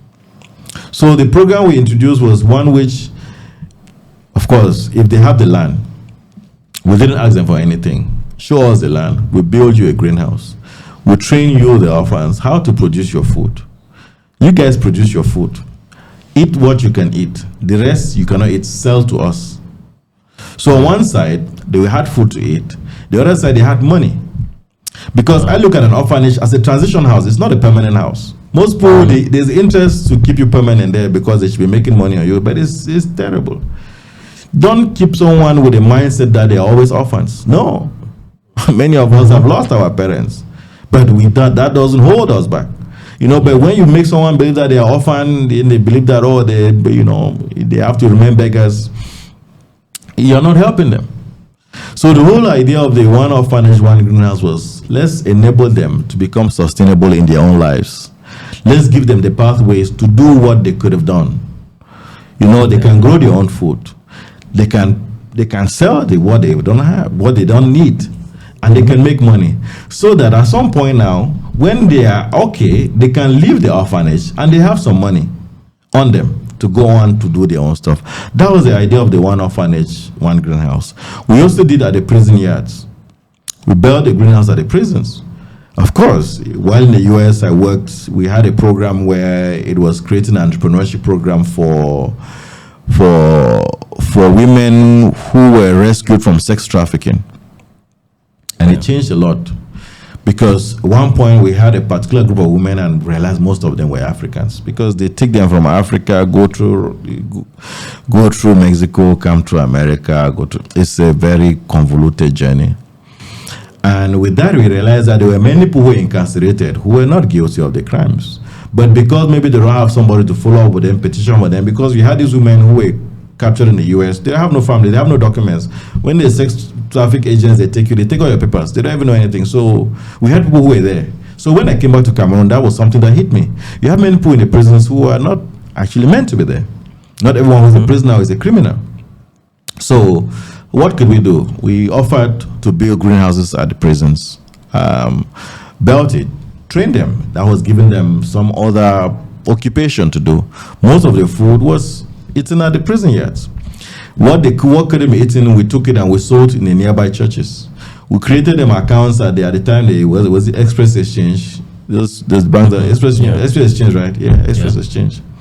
Created them accounts. So when they were released from prison, they had money to go up and start life. It was very important. You see, so that was one thing. We did it even for vulnerable communities. I remember in Bengal, we built greenhouse for the Muslim community. Bengal is predominantly Christian. So there's a community, and then you look at the Muslims or the Northerners. They are guys who they are not farmers, they are more cattle rearers. But these guys, they need food, they need vegetables. So we teach them also a bit how to produce their own food, because first of all, they are very low income earners. They don't have the money to go to the farms or go to the markets and buy food provided for such communities. So we always targeted those communities that have very high need and passionate to work and can really do that. So I'm glad you really brought that up, because it's one of the ways that we've also been able to say we want to give back to the communities what we do. I am not a big fan of giving handouts. You'll probably never see me on the stage doing farotain people. I don't. To me, it doesn't make any sense. To me, I like that. If you're getting something, it should be something that can help you and can help you to help other people. That's just the way that chain needs to keep going. Yeah. I think it's very typical of African entrepreneurship, out there, and I'm sure you know this out there. A typical businessman would maybe at the end of his career he would choose to do some charity, but when he's very active in the business, it's always about how do you make the next buck. You're not thinking about orphans, you're not thinking about helping the vulnerable or all these communities. It's really about how do you make as much money as possible. But I think looking at African entrepreneurship, it's always as much as people want to make money, there's just a big component of making sure that you help the community as well. You do something that's good for the community, you help people, you help orphans, you help the needy, all of that. So that's a very big part of African entrepreneurship, which I think, looking at what you're also doing as well, it really taps into that. And of course, a lot of other entrepreneurs are doing same. I think it's really something to do more of, because at the end of the day, it's not just about making money, but it's also about looking at the community around you, and there's a lot to do there. For me, I say that don't give because you have a lot to give. You get me? Give because you have the will to give. You don't have to wait to have, because you will never have enough. It will never be enough. I've been in that corridor where you think that, no, let me get 1 million. When you get to 1 million, you say, let me get 10 million. When you get 10 million, you say, let me get 20. Let me get 1, There's always a need. And it's a rat race, my brother. But I think with the little you have, you start to learn to give. If you don't learn to give when you don't have, then you'll never be able to give when you do have. It's an important aspect for us to realize that we have to uplift our communities. You see, I am in agriculture. Like I said, my model of greenhouse was because I needed to empower a community to buy my produce. Yeah. You see, it's important. If I don't support you to live long, then how do I expect you to buy my produce? Yeah. So it's a win-win. It's what I'm saying. So I think it's a philosophy that people need to understand that we are all interrelated. We need each other. Poor, rich, fat, slim, tall, short, light, dark. It's the same blood that flows. Sure. It's very important. And believe me, if I'm still standing here, still doing what I do, it has a lot to do with the philosophy that we have had since the beginning. And it's this philosophy of being very natural. It's a philosophy of being in a world that you understand that it is a world that we share with everybody. And I think it is something that many people should drive home, to understand that we need each other at every point in time to do things. When you die here, my brother, the people who would send you down that tomb, you don't even know them. You get me. So people really need to be more conscious of that. We've realized people who built castles, and even the pharaohs, they died. Even they mummified them for no condition is permanent. So it is like, going to your point, it's a good philosophy that we need to drive home, but it needs to become more of a norm. It shouldn't just end somewhere. Yeah. That's so true. Coming back to something that you already touched on a little bit about, your journey, your time in the US and all of that. It's obviously the dream of the average African is to make that trip, to finally get on that plane, that moves towards North America. But you made the trip the reverse. In reverse, you went, but then you came back. What really motivated you to make that move back, and what are some steps that you took to be able to plan your journey, so to be able to reintegrate back into your country as effectively as you've done? I'll tell you something. When we were much younger, when you went to somebody's house, the first thing they give is an album. Right? Yeah. Photo album. And most people pride themselves by how many bush followers they had in that album. Like, you find someone's album is all bush people. And it was very interesting, when you finally get to the US and you realize those people that you used to see in those pictures looking all bright, beautiful, blah, blah, blah, you see the realities. When I got to the US, the realities that hit me, I felt like crying. I'm like, this is a man we have been seeing this whole time. I was looking at, there's good cars, good houses. But once you get to the US and you understand the US, sometimes when I write about the US, some people say, but I'm like, no. People need to tell you the truth. They can tell you the truth about Cameroon, but nobody tells you about the US. Yeah. Nobody will tell that they will see a pit toilets in the US. That's how some parts in the US people use a pit toilet. US has more homeless people than Cameroon. Are you getting me? Yeah. Today, if your cousin lives in a village, comes here and say, hey, you say, mother, even use the couch, you will have no problem. In the US, you cannot even have someone using your couch, because the moment the size light bill starts to go, what a big goes of every best your landlord can say, hey, this house can only have 3 people. We don't have this person on the list. Yeah. So the realities of the US hit me early on, and it hits everybody. Everybody. It's just that people accept it. Some people deny it. For me, like I started telling in the beginning, I have never wanted to do things normally. That's my drive. I don't want to think that I'm a very normal person. Yeah. It's okay for me. So I wanted to do it differently. I got to the US, and this is what I realized. I saw the realities, and I'm like, no. I want to do this differently. Then I said to myself, but I see all these people in Cameroon who have made it. The photos, the cages, they didn't leave this country. They didn't study abroad. You've not read any of those people's biography. They said they studied at whatever. No. They did it here. I know of the Igbo man who crosses from there on foot, comes to Cameroon, and is building skyscrapers in his village. Are you getting me? I know the Burkinabe who is in Cameroon, who is making big things. I know the Chadian who is here, who is doing shoe mending, and in Chad is and I'm like, then what is our problem? Why am I leaving the land of glory for many people, trying to go find land of glory somewhere else when there is this land of glory? So now I started reconstructing all of that in reverse action. What needs to happen? What can be done? I'm looking at people. I'm looking at it. You go to a function in the US, an event, you find those old people, they're already in their 50s. They are still trying to dance more than the younger people. I'm like, these are the people that missed it in life, my brother, you know. But when you see the pictures, you think that they are making, they are not having fun. Life is stressful. It is a stressful life, my brother. Believe me, no one, forget what they will tell you. Many people right now in the US would wish that they never were stuck in the US. They are not there because they love it, they are stuck. Once you are there, you have a family, you have kids, you have that, you're in the system, you are stuck, you cannot even be able to do anything. Most of them wish that they had the latitude to be able to come back home and live like some of us, just be here. But again, it's a decision that you have to make early on. You cannot eat your cake and have it back.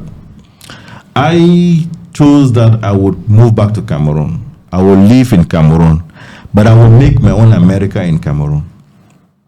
That was my vision. That yes, whatever you say that you have there, I would make it in this Cameroon. I have seen people do it. Even though they do it in very archaic ways, I would do it very naturally. I would do it seamlessly. And that was it. So I started reconstructing. I left this country in 2003. That was a long time ago. 2006, it was the first time I came back to Cameroon. Wanted to have a feel, you know.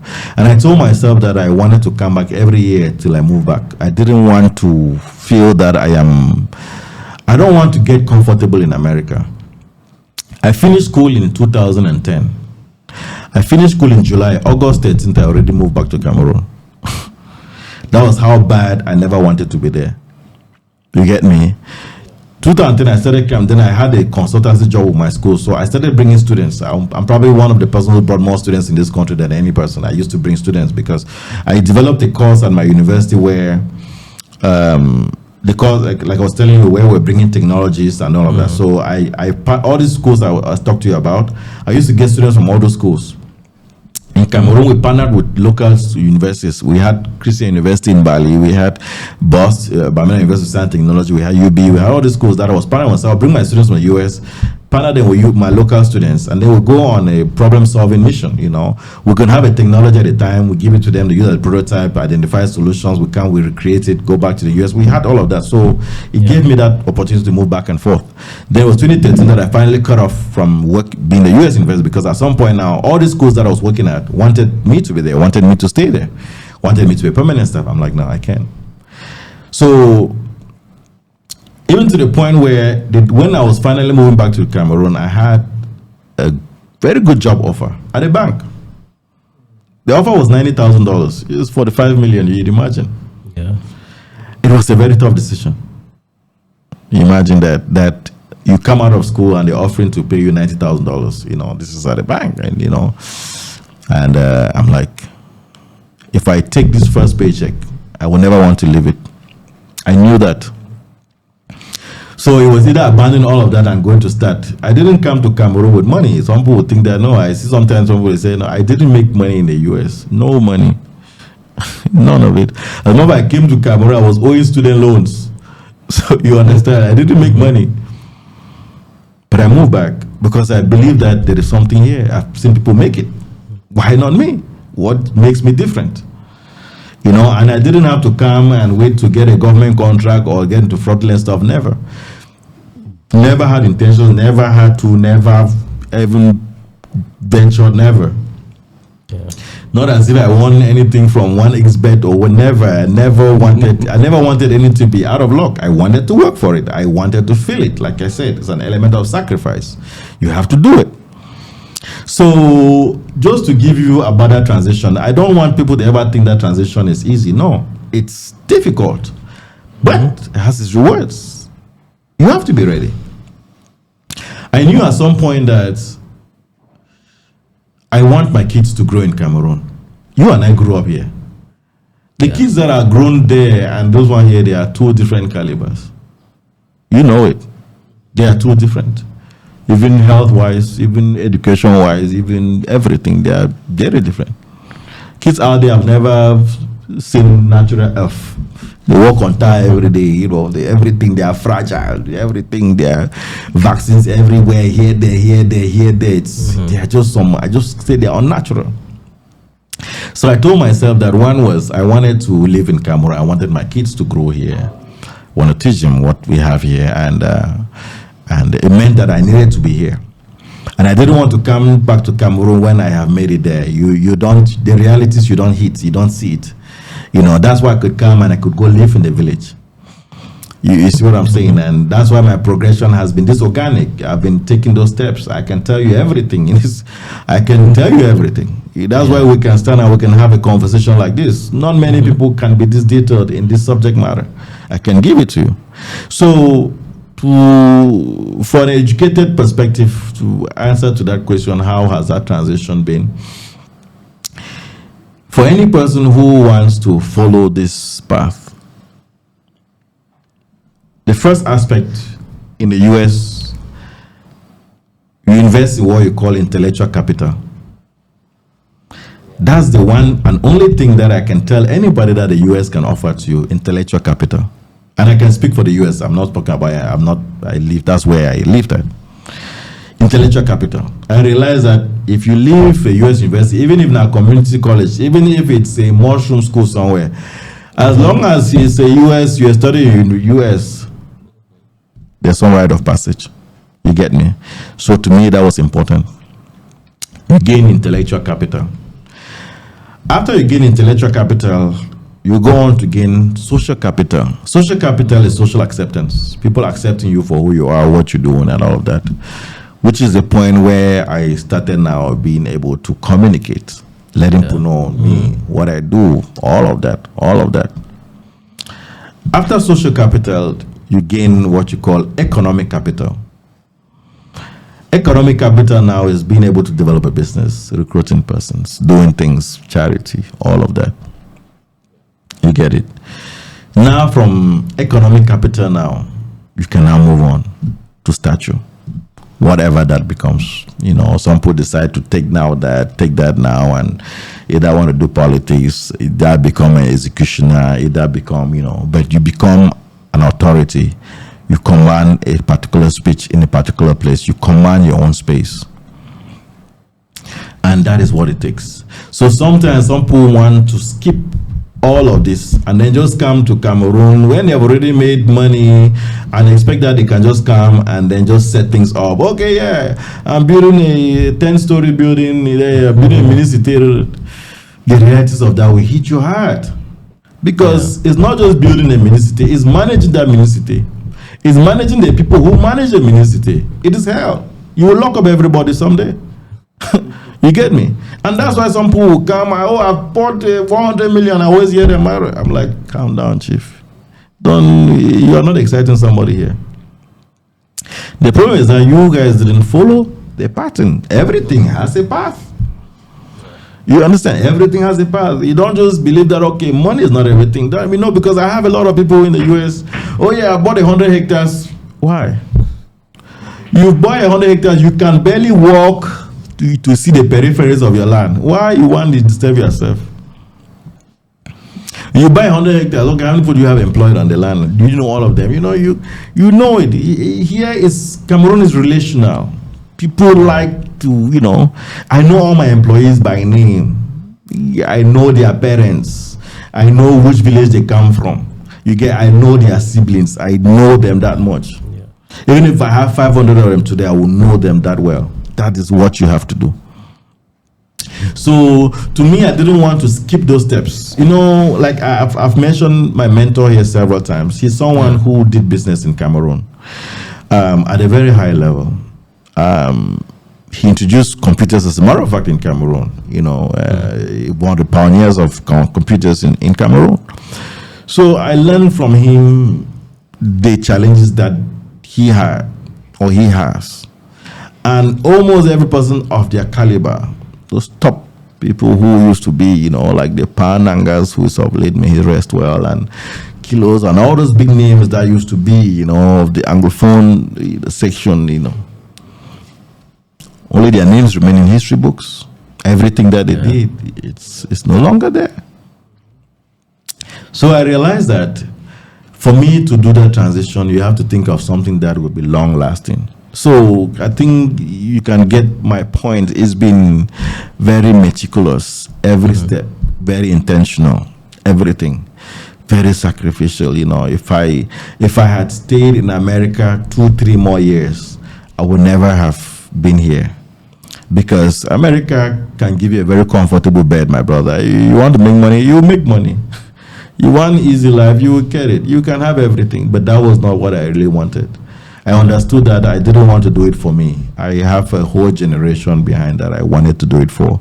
I just believe that my own place in life was more or less that which was to set a platform for others. Maybe that is just my own calling, my own purpose, and it was what I was just set to do.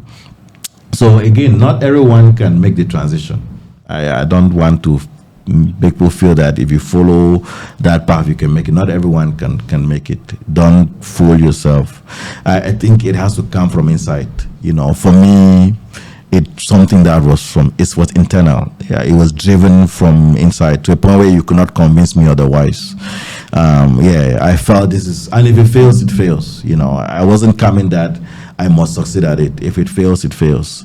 But I was coming to give it my all. Like the Igbo man, like I tell you, who lives, you know, Kaduna and walks, you know, on foot to get here, knowing that, listen, the next time I'm going back to my hometown, I have to go back with something. I'm not going back empty-handed. I knew that I'm coming back to Cameroon, and I was coming to give it my all. That's why sometimes I am very pregnant with what I stand for, and sometimes I am very loud about it because it is the one thing that I can stand for. I don't know politics. I don't do politics. I don't know. I cannot tell you anything. You and I, we had to change this topic to football. I don't know anything. I cannot even tell you all the players on the Cameroon national team. You understand? I don't know anything. I don't want to know. I don't want to disturb my brain. My brain, I just keep it for what I should master. And that is really what it is. So one of the key elements with transition is that focus. Cameroon can be very distracting. You can get very distracted. I have had several businesses, which some people don't know, but it has been all in the same field. I used to have a nightclub. I used to have a restaurant. But everything was around what I was doing. Everything fed into what I was doing. I stayed very close to what I came back here for and to do it. Nothing else. If it fails here, just take me to my village and bury me somewhere. Don't think that I want to go to another country and reinvent myself. I cannot do it. Yeah, that's so interesting. And yeah, you're right. I think it's not for everybody, for sure. If you already have your own particular situation that you know is holding you back, you don't have the drive and the motivation to really put in the hard work when you return, then I think it's definitely better to stay out there. But I know that more and more people, more and more people are returning to invest in various fields, and I think many of them are also investing in agriculture, just like you did. But a lot of people are operating from like a perspective, a wrong perspective, I should say, that agriculture is the easy, the short path, and a lot of them are losing money, making that gamble. But for you, as someone who has done it successfully, or what advice would you give those type of people that are coming back, maybe with a lot of capital to potentially invest in agriculture?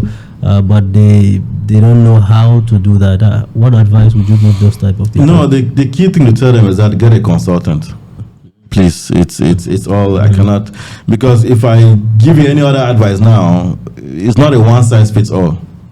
Yeah, you get me. It's not a one size fits all. But if you go to a hospital today, before you have to see a doctor, right? You explain to them what your problem is.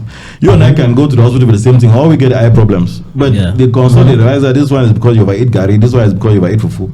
Yeah. You get me? It's two different, and they'll prescribe different medications. Yeah. So to me, I say get a consultant. The problem is that most of these people, when they come from abroad, right, bro, they believe that they already know what they want to do. It's just very sad sometimes. It's like you take your phone to a phone repairer to fix your phone and say, hey, my sound speaker is bad. Please fix, just look at that sound speaker. And then the technician looks at it and it's not the sound speaker that is bad. It's something else. But you came there saying that, no, that's what is bad. Fix just that for me. And he will just touch that thing, blow air, and give it back to you. Yeah. You see? And that's the problem. People underestimate the agriculture field. Agriculture is an art and a science at the same time. It is not one. It is both. You have to master it. I came from classroom and I went into the farm. Today, my workers, they know it. If they can walk out on me every day, and the farm will continue. Believe me, I manage my farms. If it's been, I design my greenhouses. The model that I have today, the model of greenhouse today is a patented model. I designed it because I had a model that kept getting swept up by the wind. Heavy rains I'm like, no. I went back to the drawing board. Do I produce? I'm the one doing it. You see, so you have to be there. One thing I always tell people that if you want to do business in Cameroon, be of the field. Don't do that thing where, because I have money, I want to go and invest. No, be of the field. And be in the field. Those are the two elements. Yeah. You get me? Yeah. I'm a farmer. I will not come and be telling you that I want to come and let's do application development because I know people are making money in apps and they can put it on Play Store and they can get 500 million downloads and they are making $1 for every. No, that's not my domain. I hire somebody who could do that. I bring somebody who handles that part. That is one thing that people need to understand. So agriculture, just like engineering, just like pharmacy, just like medicine. I'm like, no, don't underestimate this. When they come, they are spending. I'm like, man, just stop making noise, master. I'm like, you guys have gone out there, you've educated, and then you come and be acting as if you're a dollar and stupid. It doesn't make any sense. Like, it is something that's really annoying. I bought 100 hectares. They stole all this. Why would they steal? You come and invest, you buy 50 hectares of land, put plantains there. The guys who work there, you're paying them 20,000 francs a month. This is somebody who has a wife and 2 children. What do you think where do you think they make money from? How do you think they live? Yeah. Then, they stole. They left. What do you expect? But you would drive a big car, come into the farm, and they're looking at you, and they say, no, man, you put yourself in their space. How do you think they should be looking at you? You see what I'm saying? So there are all these dynamics. People just think that, no, it's about just saying that, no, I have brought money, I have invested, I have bought this, they come and hear them when they want to start talking about, how they have done everything, No. The key thing, get a consultant, and get a reliable consultant. Mm-hmm. Don't come and look for some guy who is in Basel, has an air-conditioned office and has said, I have raised 1 billion for this company, I have done this for the company. Look for the person in the domain that you want to get into. Yeah. Check his portfolio. What has he done? Which company has he worked for? What does he know? Today with AI, you can do anything. I can ask a business plan for this. AI will give me all of that. Give it. I give it to you. You pay them 1 million, they go away. You get me?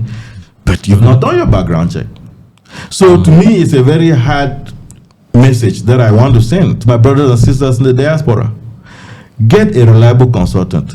Get somebody who is of the field, who is in the field. Those two elements are important. And if you realize that you cannot be in and on it, then make sure that you have a partner who is in the field and on the field. We haven't known how to partner here with people. We're here abroad, we create partnerships. No. We haven't understood that. To me, it's okay for me to come to you and say, brother, you know what? I have money. You have expertise. Okay, I put the money, you bring the expertise. We go 50-50. We gain. I will not be coming because I have the money. No, I should be 95%, you 5%. But you are the one to do the work. What do you expect? And that's what people think. They haven't understood that. They haven't understood it. You see, my company today, I can be the one person talking, but I have people with me. When I started, I realized that I couldn't do everything all alone. Okay? I have 3 friends. And that's the value, and I like to share that with you. They are my childhood friends. Very smart people, very well educated. And I realized that, okay, you know what? If this company has to grow, I need good accounting. You cannot be talking a company that you're making, then you don't have accounting. Mm-hmm. I got my childhood friend, who's an accountant. Say, bro, you handle this part. You have legal issues. Your company, you're going to grow. I'm looking at us to become the top in the nation, in the continent. Why not? You need a reputable lawyer. Get my childhood friend. Say, bro, this is for you. You need someone who can handle operations, who has a head on things who can manage that. Say, bro, you come in. So there are 4 of us. You get me? Yeah. And in the beginning, I'm like, listen, this thing is all about trust, faith, and love.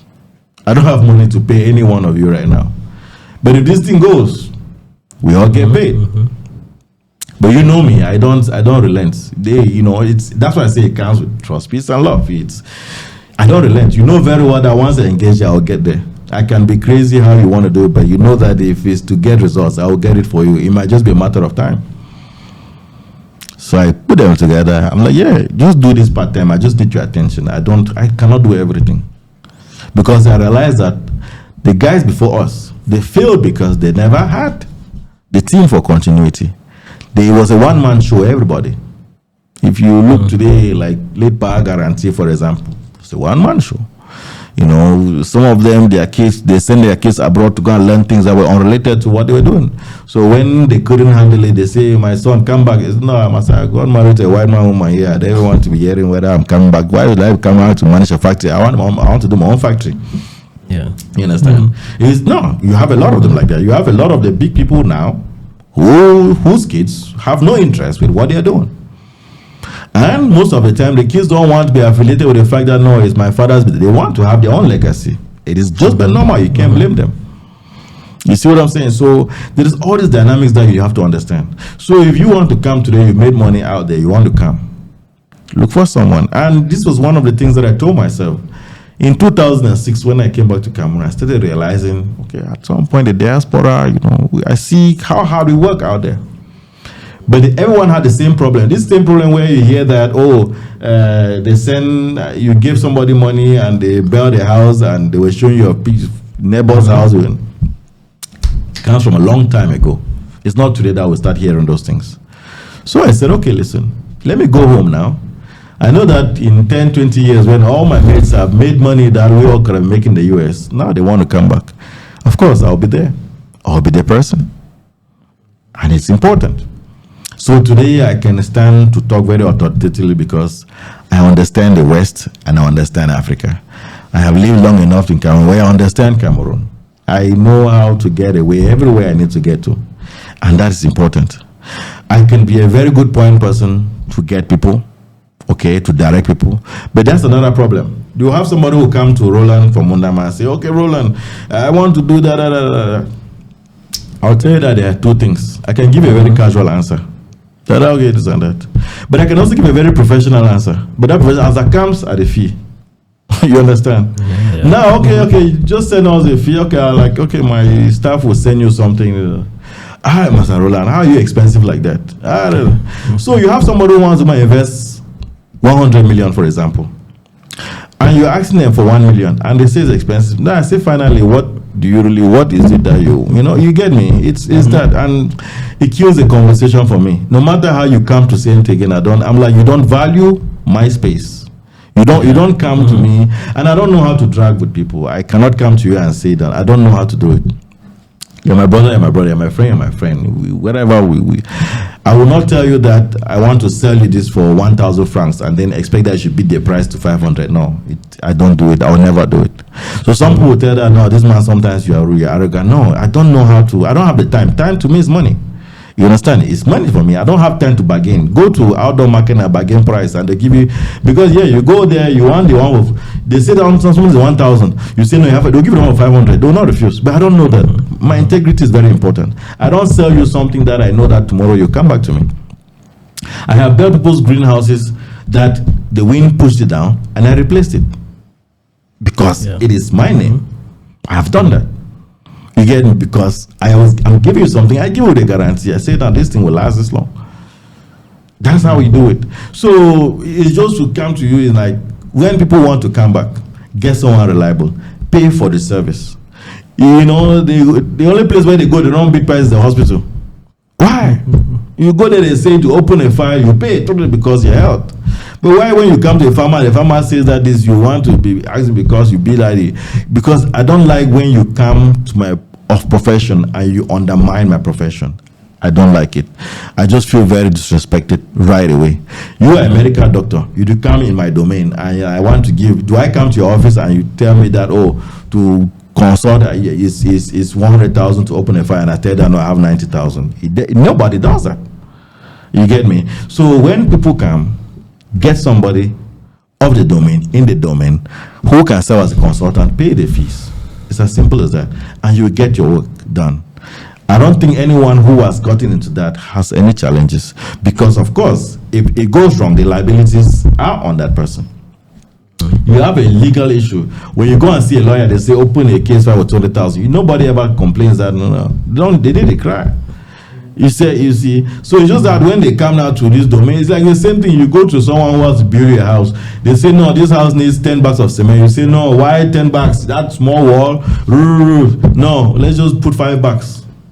Now that man will build the house for 5 bags. But you are the same one who come and complain that thing, the cement that was used there. But yes, even this man is asking for 10 bags. There you know very well that he might remove 2 bags for his own use. Leave that. You get me? Leave it. Because he has given you his guarantee that wall is going to stand. And he will do well to make sure that it stands. Because if you tell him that, no, I will only play for 5 bags, it means that his 2 bags, he will still remove his 2 bags. They will end up giving you 3 bags wall. And the next is that the wind passes and you see the wind, the house blowing, and you're running up and down saying that you go and lock him up, you go, and this is time wasting, you are just disturbing yourself. And I tell people that it happens everywhere, not only in Cameroon. Don't make as if Cameroon is the worst country that you ever have been. Go anywhere in the world, you have it there, everywhere. So it is something that people need to be very conscious of and understand that, listen, treat Cameroon, treat the Cameroonian, treat business in Cameroon the same way you treat business in Singapore, in China, in Canada, anywhere. It's the same dynamics, and you get results as you have to get. Because ask yourself, why do we have foreigners still coming into Cameroon to do business? You think Cameroon is that bad? No. Cameroon has more influx of foreigners than most countries that we have around us. Why? They'll say, oh, government politics. Why do we see how these people come? And most of the time, when the wine man comes here, they've done all research. Why do you think of all the research that they have done, they still choose the Cameroon to come? Something should tell you that there's something that these guys are seeing that you are not seeing.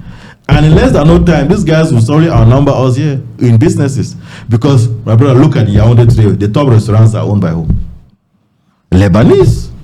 Yeah. You get it? Le Baron, the this and that. It's not a Cameroonian who's doing it. They've understood it. They're here. They're giving us the top restaurants. Look at Oka. Look at we had Oka would be here when you have Cameroonians who can develop everything that's in Oka. Are you getting me? Oka is a reference place. Anybody wants to buy good furniture, it's Oka. Where are the Cameroonians? We have all the wood. We are exporting the wood. Are you getting it? Yeah. Why are we doing that? It's a disfavor to ourselves. And we need to open up to that. So the awakening for me is not just in agriculture, it's the entire economy. We have a lot to gain in this country, my brother. This country has vast. I'm not leaving this place. Yeah. Oh, wow, for sure. But I think the country has a lot of richness to go around. I think the big problem is really, just the mindset of many people where they are mentally, not believing in what you just talked about, not believing in the richness, maybe listening to other people that are basically every day putting things down. I think that's a big barrier to them developing that winning mindset, the mindset that okay, I can do something. How do you think that specific problem can be tackled? Because it's a key problem. Yeah. You are being nice. I know when someone will listen to you now, they'll just say it. Cameroon government, say it as a government has a challenge. And I tell people that's a distraction. It's a distraction. I have seen countries, I have seen people do things in the most chaotic countries. But I've traveled many countries of Africa. Cameroon is a blessed country. I've gone to countries where I was in Guinea-Conakry lately. I was proud to be a Cameroonian. No. I'm like, no, man, I'm going back home. I was proud to be a Cameroonian. I've gone to Mali. I was proud to be a Cameroonian. You get me? I've been to Chad. I am proud to be a Cameroonian. There's nothing, tell me whatever the country turns upside down, I'll find it. As long as I'm alive, I'm here. I am here. So to that point, you see, we are distracted by things that we should not be distracted about. And I tell people that one of the things that when you come here, for example, to do business, Do your studies. Don't do businesses where politicians are all into it. You get me? Because a politician has a different business mind. They use their politics to achieve their business. And it is everywhere, even in the Western world. It's just that when we are in America now, we are not at that level where we trade with these people. Yeah. Some will say Cameroon is corrupt. My brother, go to America. Then you know that there is corruption. You get me? Go to America and they know that there's corruption. Joe Biden just acquitted his son from... If he was here, this country would run a rob now, my brother. Are you getting me? Yeah. But he did it. He's president. He said, no, I'm acquitting my son. Isn't that corruption like you call it? That's it. In many parts. So, I just say that we are distracted here. We are looking at what is not even a problem. And we are sitting around and other people come and sweep it off our feet. Go to Betuasian people involved in the mining industry. Chinese.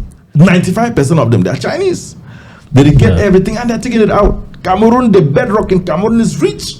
We've been mining gold since 1953, bro. You get me? It never finished.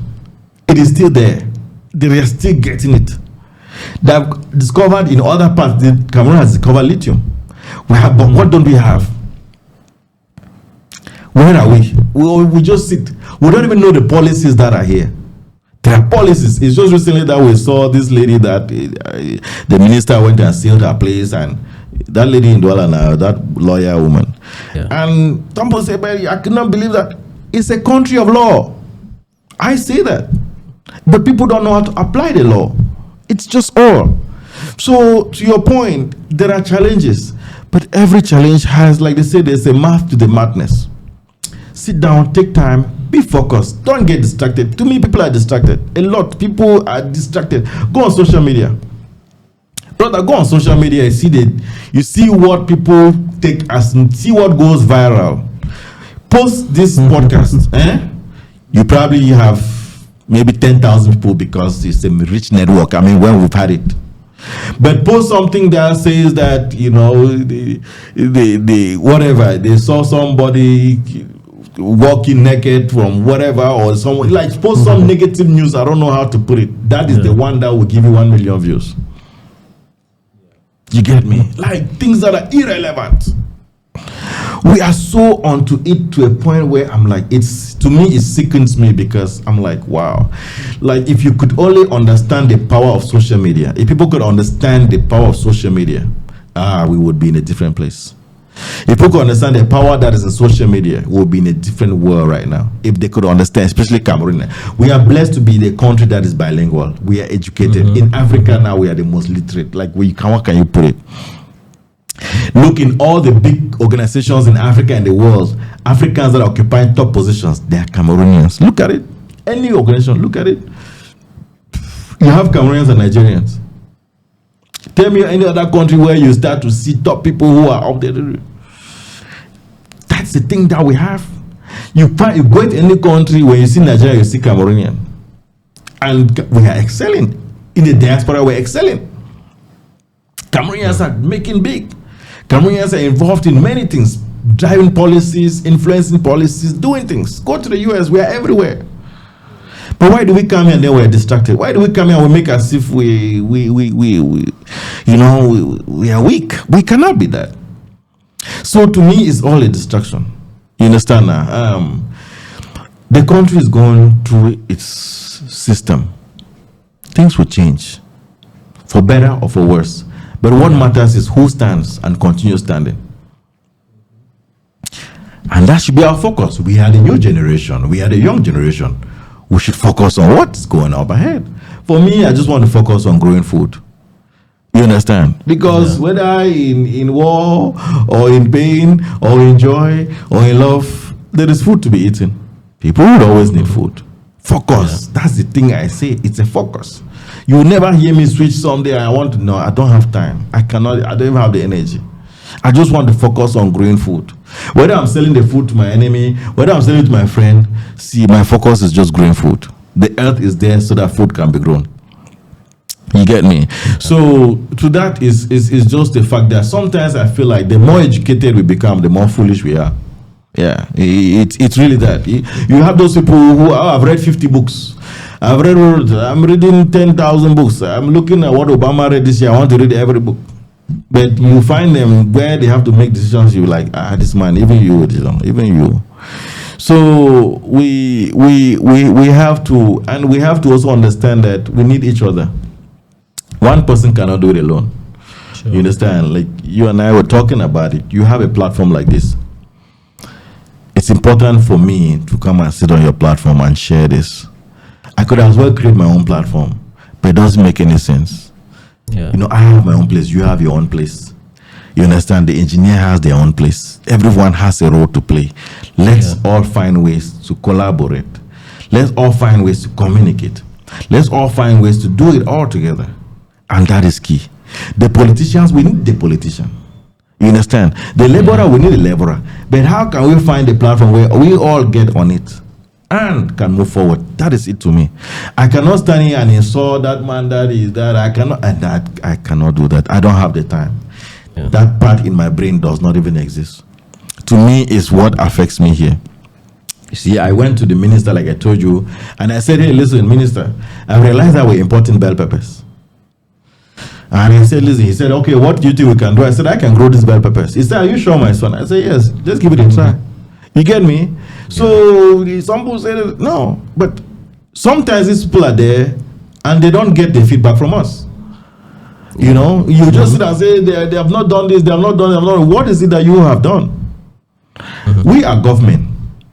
The government is human beings like me and you. There are people who went through stages like me and you, who are not there.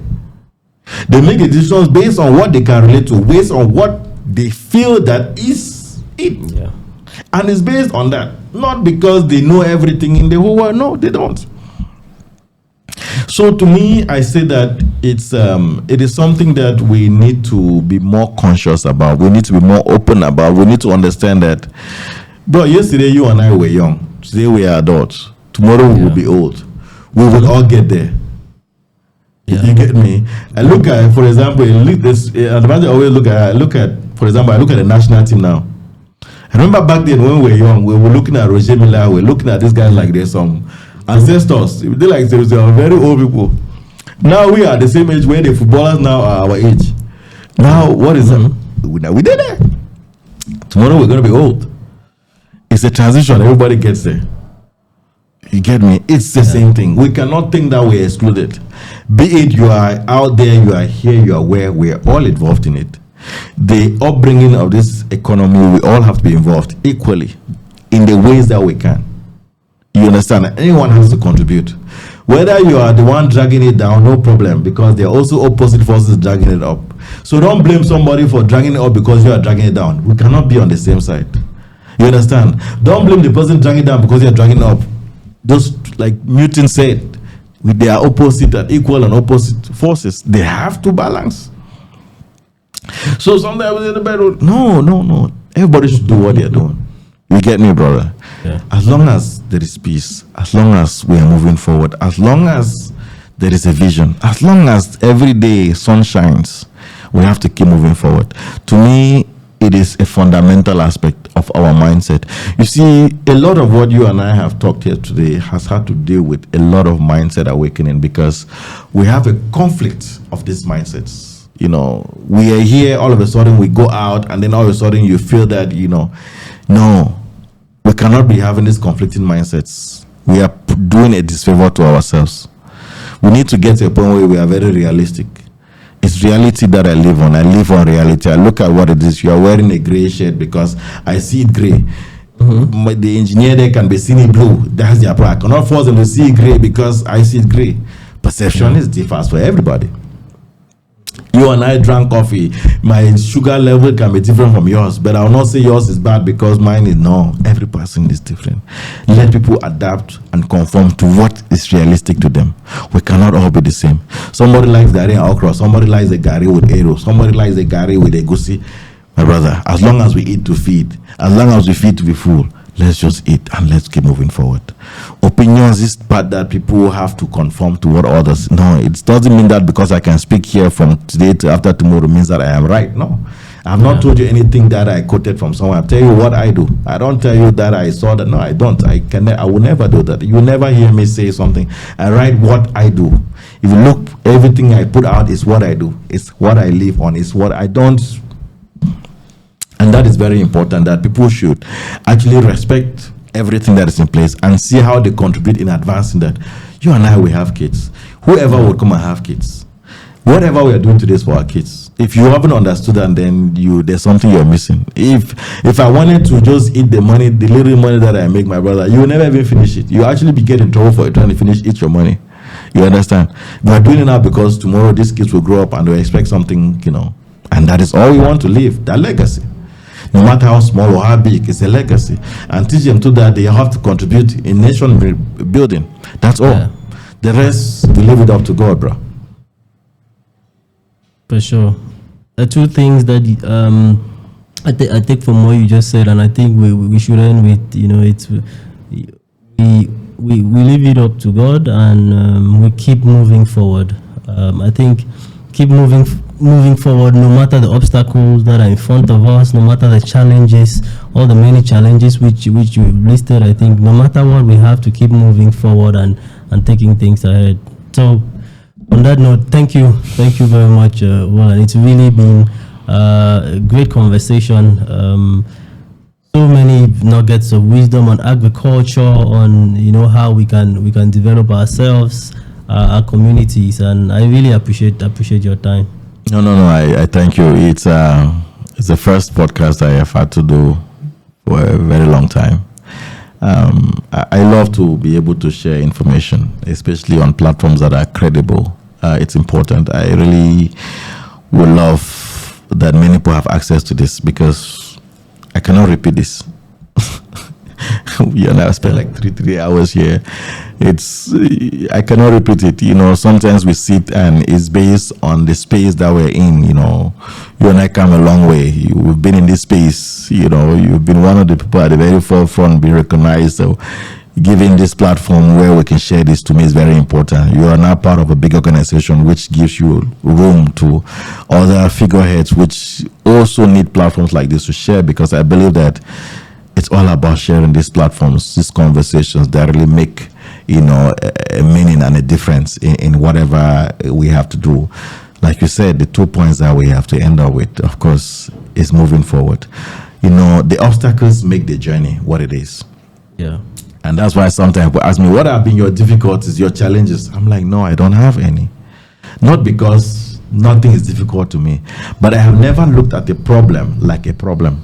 I have looked at a problem as a means to a solution, because the problem makes me create a solution. That is me. Yeah. When supermarkets turn me down, I understood that I have to break in. You get it? That's how I did. When I was selling my technology and farmers couldn't buy, I understood that I need to make these guys get money to buy my technologies. You see, all of that. When I realized that, crisis hit in Bamenda, so I have to find a way to get greenhouses in Douala, I had to get it. So all of that. But without those challenges, I would be a lazy guy somewhere, just sitting there and folding my legs and just waiting that things to happen, automatically. So challenges are part of what makes life. You get me? So no one should ever see a challenge as a problem. It is never a problem. It is never a problem. No, like these things, if you're a religious person, you understand, you've read in the Bible, you've read many biblical figures. There was something that happened for them to become something. It has to go through that sense. We cannot have it on a silver platter, but above it all, believe in someone who is more supreme. Believe that there is God. Believe that God is there to usher the way whenever things become very challenging. You understand? I think that belief, and there is a meaning in belief. Sometimes people don't understand what belief actually means. Believing in God is believing in yourself. You understand? Believing that you would get through it. To me, that is what I retain from it. Because many a times people believe that the God is somewhere, it's in some church, it's in some pastor's house, it's in some other place. So it is some medicine man, whatever they think that you have to go there and get it. No, it is with you. It is in here. And once you have that, and you believe that, listen, no matter how long the night is, the sun will rise. It means tomorrow is another day for you to keep moving. Then, my brother, it's all we have to do until our heads can no longer think ahead. But as long as it is there, we have to keep moving. Thank you again for this opportunity, man. And I hope that hopefully sometime again we could continue to this next part of it. So that you also see, how business has evolved, and also maybe get now to the next stage and let people know, okay, I would also be very interested to offer free consultation, especially when it comes to business. Maybe the next time we meet, we'll talk. I cannot meet 100 people at once. I cannot make time to go to a conference hall and stand there to give speech. Sometimes it's difficult for me. I can sit here with you and I can tell people how to start a pineapple farm, how to start an agro business, how to make sure you don't fail, like anything that can be. I think 10 plus years in this space, God has blessed me enough, to be able to have an authority in certain subjects. So whenever that time would call, that I'm just a phone call away, my brother. Thank you so very much, and may God bless you. Sure. Thank you as well, and looking forward to continue the conversation. We'll make it happen.